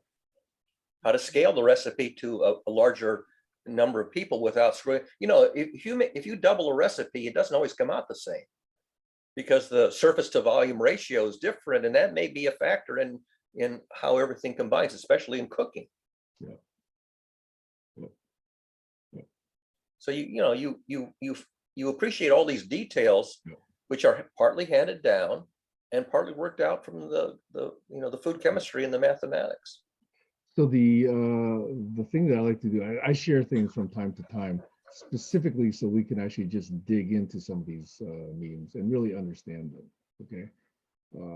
Typically these things about religion, yes, you've noticed a pattern in me. I do post some of these. Okay. Yeah. And it's really to ask these questions. Okay. Mhm. Now, some of the religious or churches, shall I say, I think it's the Episcopalians. I have nothing but love for Episcopalians. They don't go out there and try and bash people over the head with the fact that they're Episcopalian. Mhm. The ones that I know have been very good people. Mhm. None of them have been really trying to get other people to become Episcopalians and just enjoying life on their own. Okay. This may be inaccurate when it comes to other people's observations of Episcopalians, but those are my observations of Episcopalians. Mhm. Okay. Mhm. So I'm not here to try and make them go away. I am Mm-mm. here to try and make other hypocritical groups really attenuate their behavior and perhaps go away. Do you If think we they'll do- listen? What? Do you think they listen? I think If there's they are always, so radical, if they are so radical and Yeah. hypocritical, yeah. I guess my question, and I'm not challenging you, I literally am interested. The group of people that I have observed that you have here, I haven't seen them as being radicals. So do you practice with your group here and the other groups that you run or are a part of? Is it a you have conversation here so that you can understand better and then take that out into the world? I do. That's it. In That's fact, it. Number one. okay, so there's That two, clarifies so much for me. Thank you. probably three things I can say in response to that. Okay. One, in any group, it may be narrow, but there's always a bell curve. Okay. So for Mhm. example, in the Trumper group, there are people now beginning to listen to the January 6th committee and taking down their Trump flags. There really are. I've heard reports of this. Okay. So even though they're characterized as extreme, there's still some who basically have had enough. Okay. So that's answer number one. Answer number two is I don't say this necessarily just for them. I say this for everybody else because the point here is if you allow bad things to happen, then you're part of the problem. Mhm. There's that aspect. Okay. And there was a third. What is the third? That slips my mind again. Sorry, I'm having a senior moment. Maybe it'll come back. While Okay. Sam's thinking about that, I really do have to go because like I said, I was gonna shower earlier today. Stacia, I'm so glad you're here. I'm glad I got to know you better. I already requested you on Facebook if that's okay with That's you. totally fine. Yeah, that's great. And great. I would love to set up a one-on-one. Wonderful. So I will talk to you all. Goodbye. Okay. Stacey, Well, thank Bye. you. I'm Thank gonna you. leave this on in the background so I can hear when I get. Okay.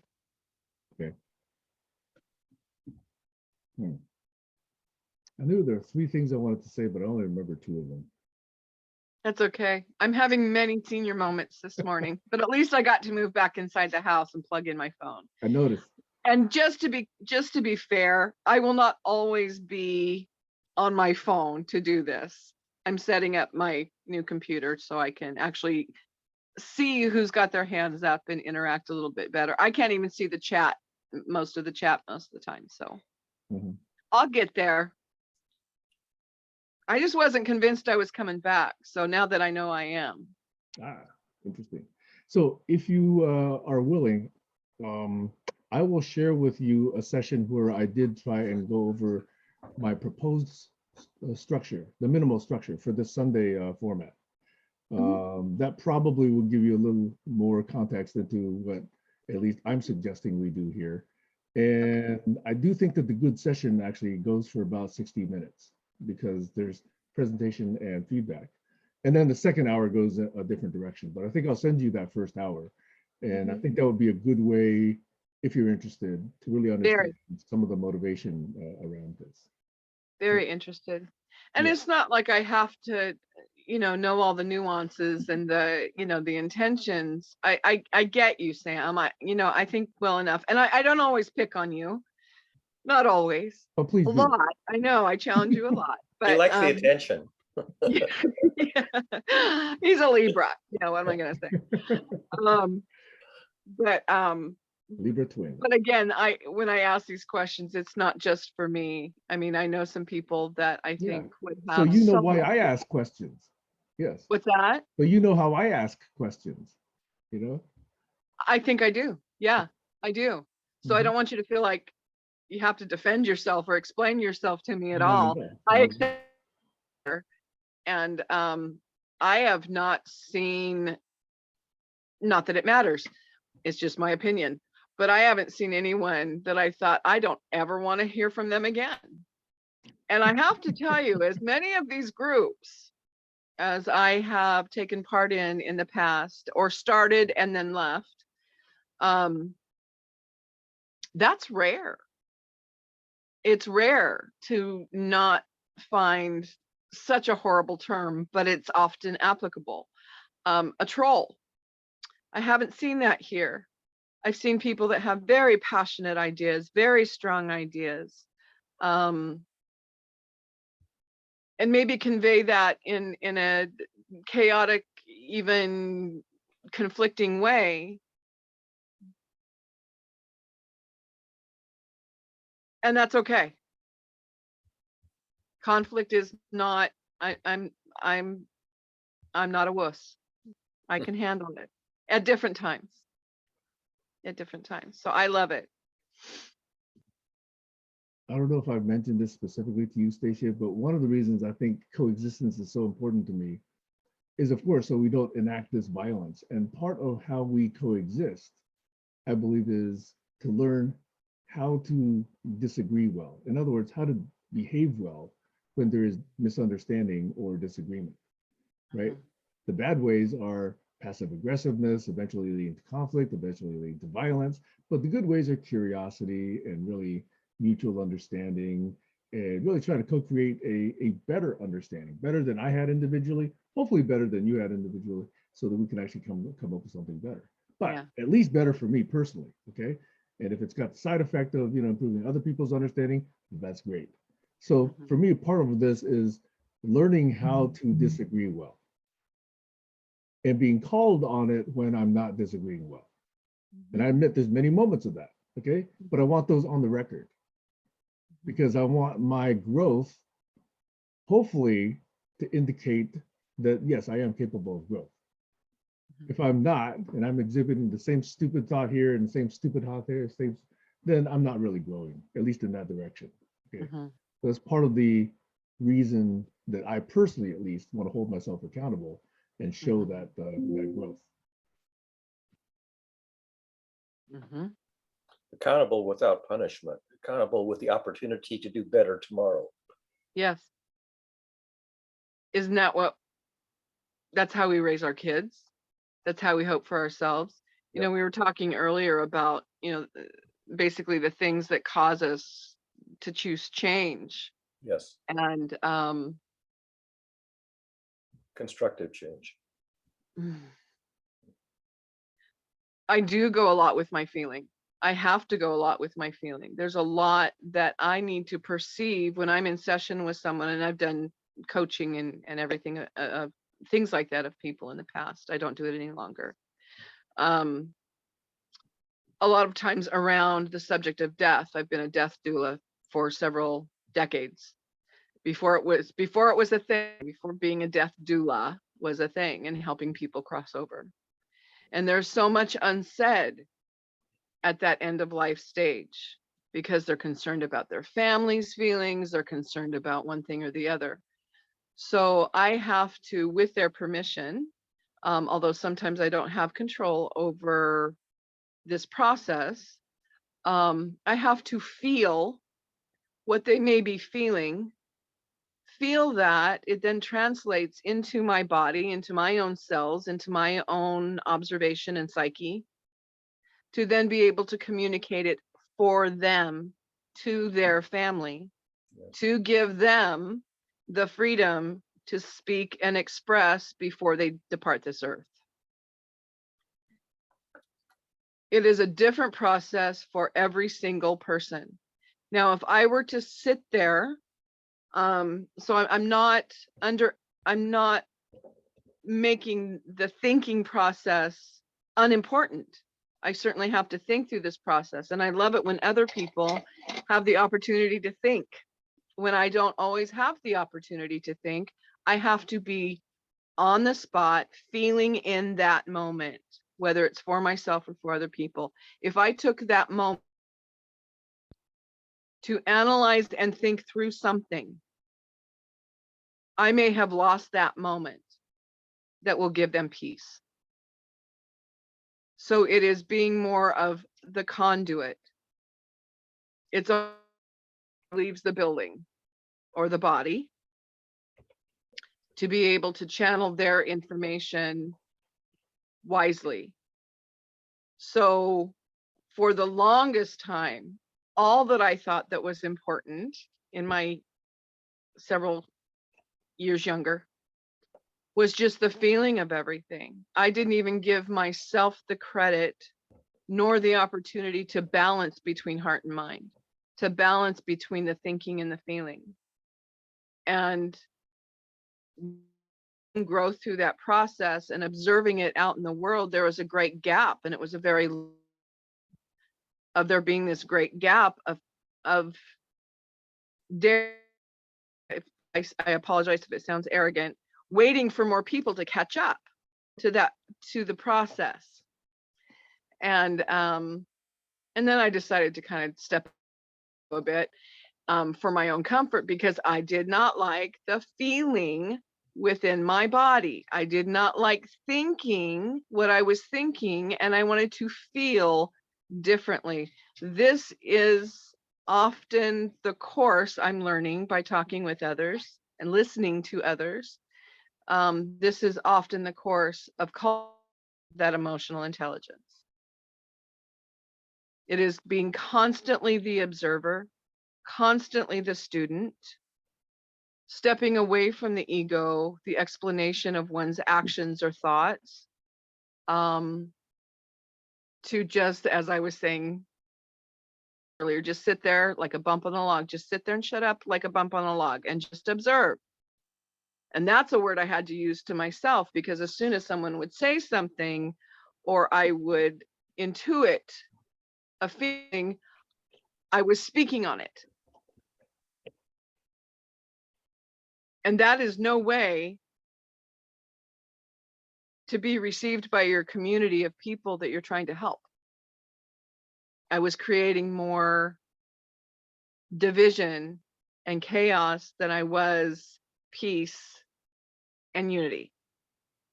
So now that I see so much more attention being put to that balance between emotion and thought, so much more balance being put towards science and miracles. In fact, I keep using those terms, and there may be other terms that are better used, but do either of you know who Greg Braden is? I follow him on Facebook, yes. Do you? Have you watched his video, The Science of Miracles? No. I would suggest it from the standpoint that they show scientifically, they show several scientific research studies that have been done from room to room or from one side of the country to the other, about how the beauty of thought can be sent via an unknown conduit to somebody across the world. I can't say more than that. They show in real time how the thinking and concentration and intention on a tumor already, a tumor that exists in a woman's brain, I believe it is. I have to go back and watch it again myself. They show in real time on the screen how that tumor is shrunk to nothing by the thought and intention. They may even use the word prayer, I'm not sure, envisioning that tumor gone. Now, when I first started to hear this, I kind of thought it was hooey, and I didn't just accept it. I'm very critically thinking when it comes to certain things. But I've experienced those kinds of things, not a tumor, But I've experienced those kinds of things in my own personal health walk and in other ways over and over and over again. I have helped facilitate that in other people's bodies. So I would certainly encourage anybody and everybody. You know, it's a little woo-woo. I'm not, you know, but he is a scientist. That's where he started off. He is a scientist. And through the course of some of his events, and he explains it to you, he now runs the Heart Math Institute that I think is in California. Yeah, I'm it not is in sure. California. Yeah. Yep. One of the most important questions you could ask of a genuine scientist and not somebody doing pseudoscience is when they have an unusual working hypothesis, unusual thesis that seems counterintuitive, Mhm. ask them this question: how did you falsify the null hypothesis? A real scientist will respond to that. A fake scientist won't. Say it again. How did you falsify? The null hypothesis. For example, that it's just a coincidence or there's some mundane explanation. It's not something, you know, miraculous happening, but there's some other reason for this Mhm. data that's not miraculous. It's just mundane or some other. So you have to, so a real scientist, before they promote an unusual hypothesis, they have to conclusively rule out the null hypothesis. That there's nothing really happening here. It's just a coincidence or there's something else, other phenomenon. So if you ask somebody, how did you falsify the null hypothesis? You can usually separate the genuine scientists who are really doing science in accordance with the protocols of the scientific method with the ones who are doing pseudoscience. Gotcha. And, I have a and question, go ahead. Barry, for you. You were raised in the Jewish Yeah. practicing?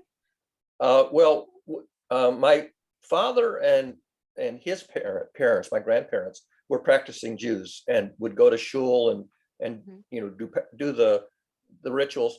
My brother and I didn't really. I mean, after we got beyond our teenage years, we didn't practice the rituals. But I learned a great deal from my Jewish education. What I learned was how to do ethical reasoning, because the rabbi at our synagogue taught a course in ethics at the high school level. It was after school, one day a week. And every week he would give us an ethical conundrum to ponder, about a dozen of us. And he never told us what he thought the answer was. He just let us reason our way through the ethics. And I really learned the power of deep reasoning on ethical issues, ethical conundrums. And that was my Jewish education. So did you ever find any of the teachings within the religion? I'm not talking about your personal spirituality, although you can certainly answer that as well. Did you ever find a conflict between the dogma, perhaps, of your church, of the religion, in conflict with your scientific education? Well, first of all, I never found any dogma in the Jewish teachings that I was exposed to. There wasn't any dogma. I mean, our rabbi, not only was he a scholar, his son became a world-class philosopher. Oh. And he taught by the Socratic method. My rabbi taught by the Socratic. So he never was dogmatic. He would ask questions that caused us to ponder, and he would encourage us to reason it out. And if he thought our reasoning was getting sloppy, he would ask a carefully crafted question to refocus our attention where we were wandering. Okay. And he was the best teacher. I had really two fabulous teachers, my calculus teacher in college and Rabbi Kripke. I consider the two best teachers. And Rabbi Kripke really introduced me to the Socratic method. Now, he didn't say that he was using it. It was a decade later before I found, oh, he was using the Socratic method. No wonder I loved it. And I adopted the Socratic method myself as a pedagogical mechanism later in life because I liked it so much the way Rabbi Kripke did. But there really wasn't any dogma to speak of. Wonderful. Now there were stories that were important. For example, he highlighted a passage, and I don't remember what chapter it's in, but there's a passage in the Old Testament that where God is saying to whoever is the other character, I set before you life and death, blessing and curse. Therefore choose life. Now, it starts out like a syllogism. And a syllogism, you have a premise and a line of reasoning and a conclusion. And in this remark, there's no line of reasoning. You jump right to the therefore without a reason. I set before you life and death, blessing and curse, therefore choose life. And I was astonished how powerful that was, even though it left out the reason which you would expect in a syllogism. Right. And then I came to a crisis in life around the age of 40, where I thought, I can't go on living. This is terrible. And I went out for a long walk, and guess what came to mind? That passage. Yeah. And I go, good advice. I will choose life. So Yes. there is value in these teachings, which are not are not scientific.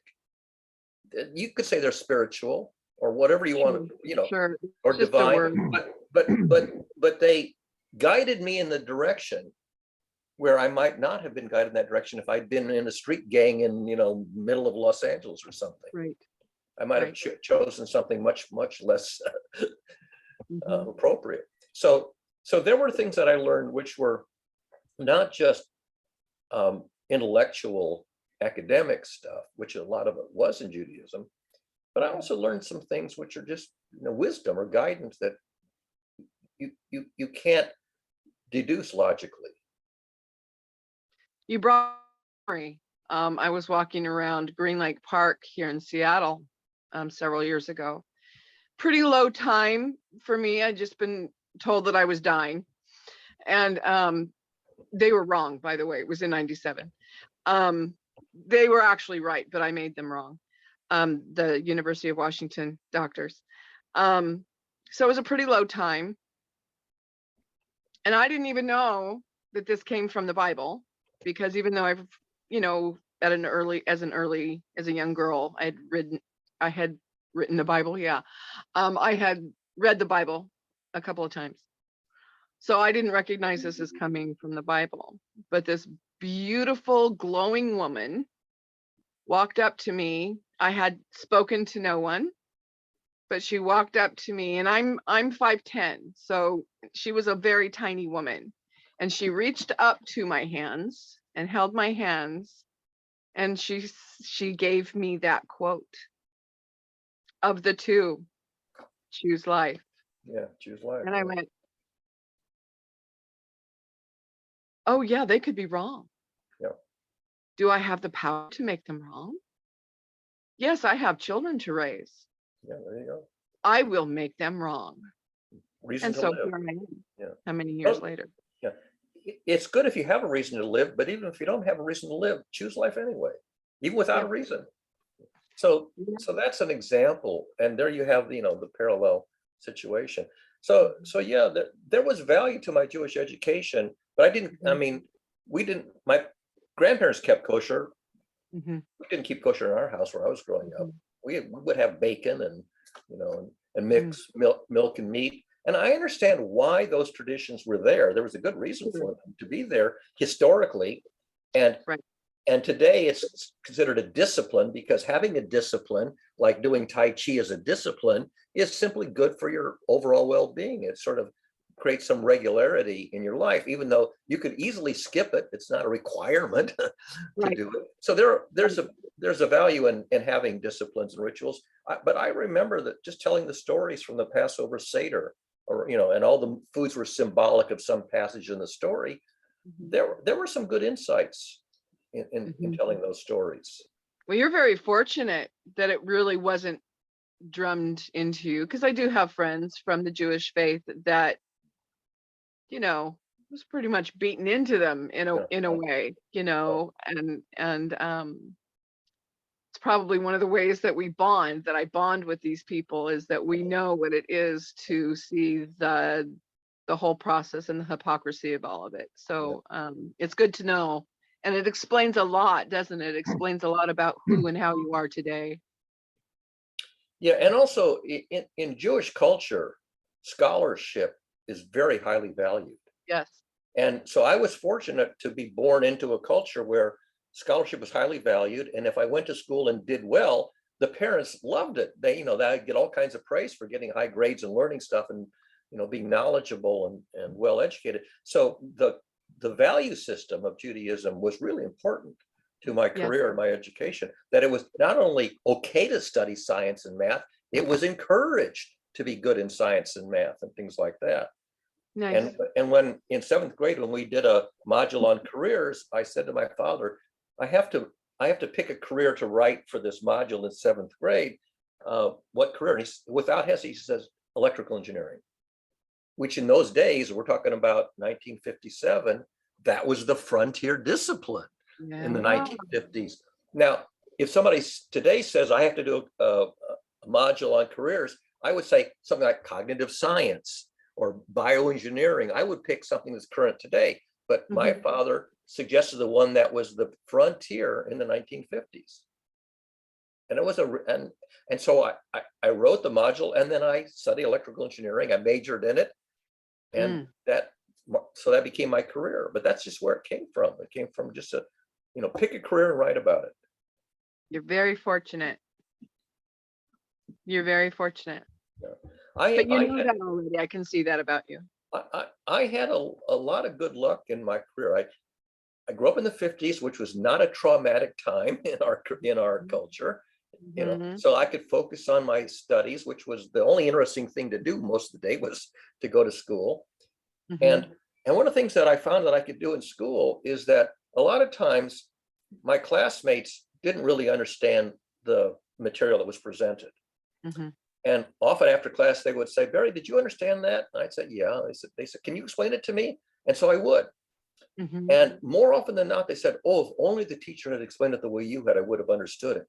And the difference was, since I was learning it in real time, I was cognizant of every incremental step in the learning process. Sure. And so when I explained it, I made sure not to skip any steps.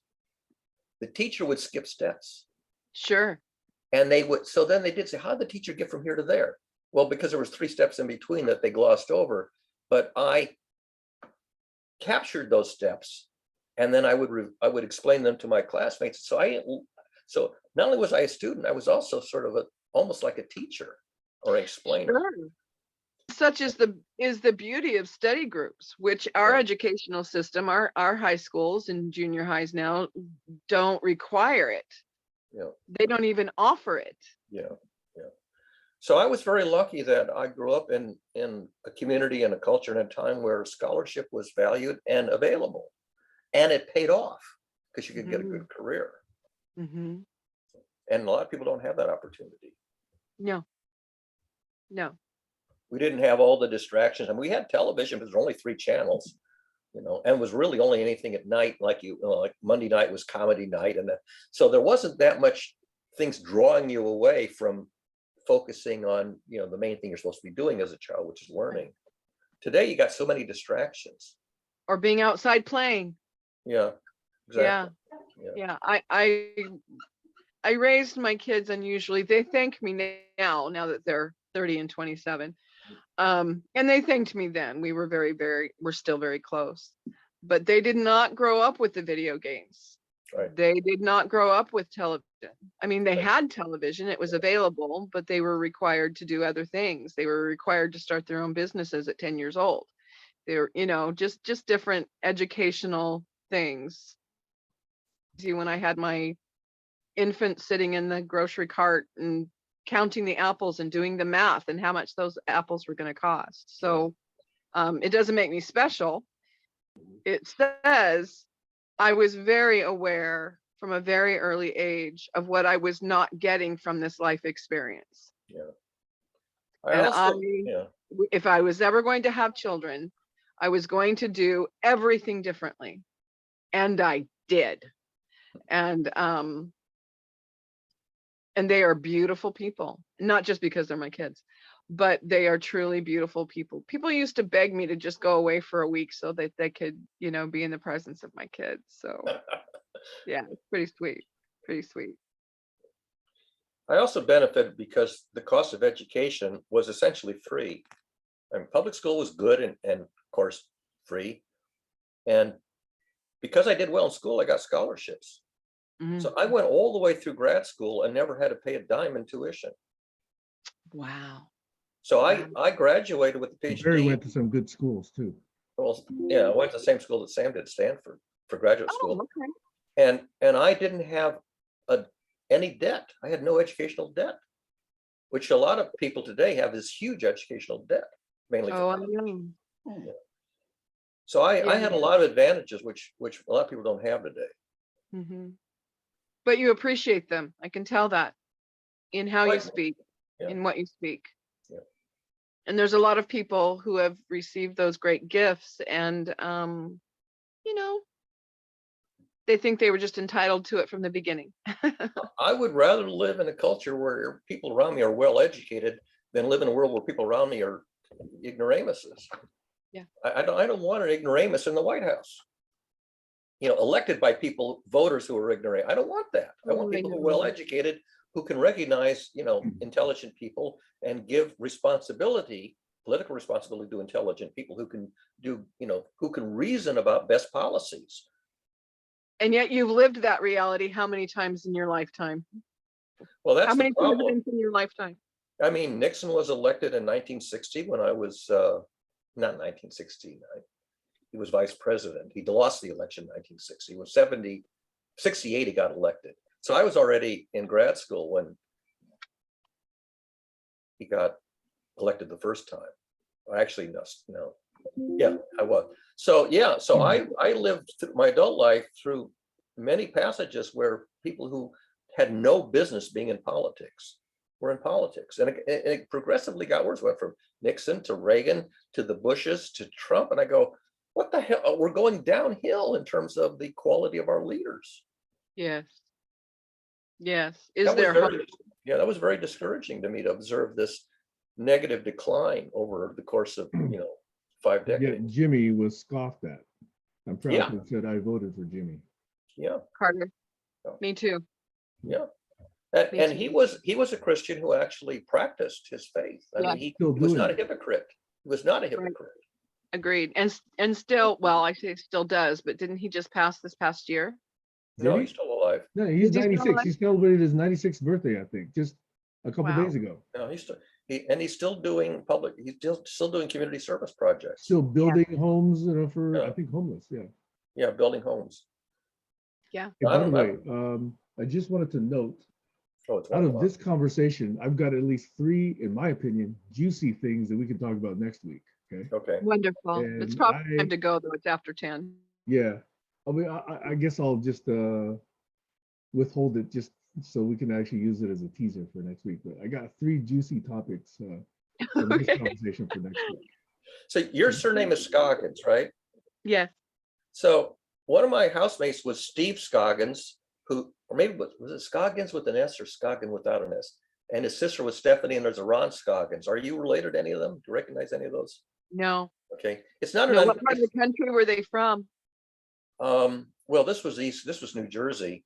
Yeah. And his father was a rear admiral in the Navy, but I'm guessing you may have some similar heritage. His think- father was a rear. No. Okay, No. No, our family is from the South. Hmm. And I do mean South. Louisiana, Arkansas. Then we came out to the West Coast. My father came Yeah. out to my dad came out to the West Coast and California, Oregon. yeah, okay. So you're not related, but I thought I'd just ask out of curiosity since. Yeah, since you I- never know. Yeah. You know, you just never know. I had a cousin that was in Vietnam, and he was one of the writers of the movie We Were Soldiers. That very popular, Yeah. bloody, yeah. And the name Scoggins, that and Tracy Scoggins became pretty well known because she was hot and all that stuff. But I can't even remember the series that she was in, but it's not a very common name. It's So I'll get that it's a question. Scandinavian surname, isn't it? It's English. It's English. Oh, okay. I thought it was Scandinavian. I always thought it was Scandinavian. Okay. Most yeah, people it's think that when they look at me. Yeah. Yeah, English, Irish, German, and Cherokee, and Seminole, and Oh. Quapaw. Yeah. Wow. Okay. There you go. Have either Well, all of right, you- Sam. I sure appreciate you allowing me back in the door. Nice. Not a matter Great of allowing. conversation today. We definitely are enriched by your presence. So thank you for Well, coming. that's sweet. Thank you. Well, all right, gentlemen. Have an absolutely lovely day. Puppy's ready to go out and play. Take care. I got a Brimley for me. Thanks. Thanks. Okay. Bye. Thanks. Thanks, Barry. Always a pleasure. Thanks, Stacy. Bye. Bye. Come on, man.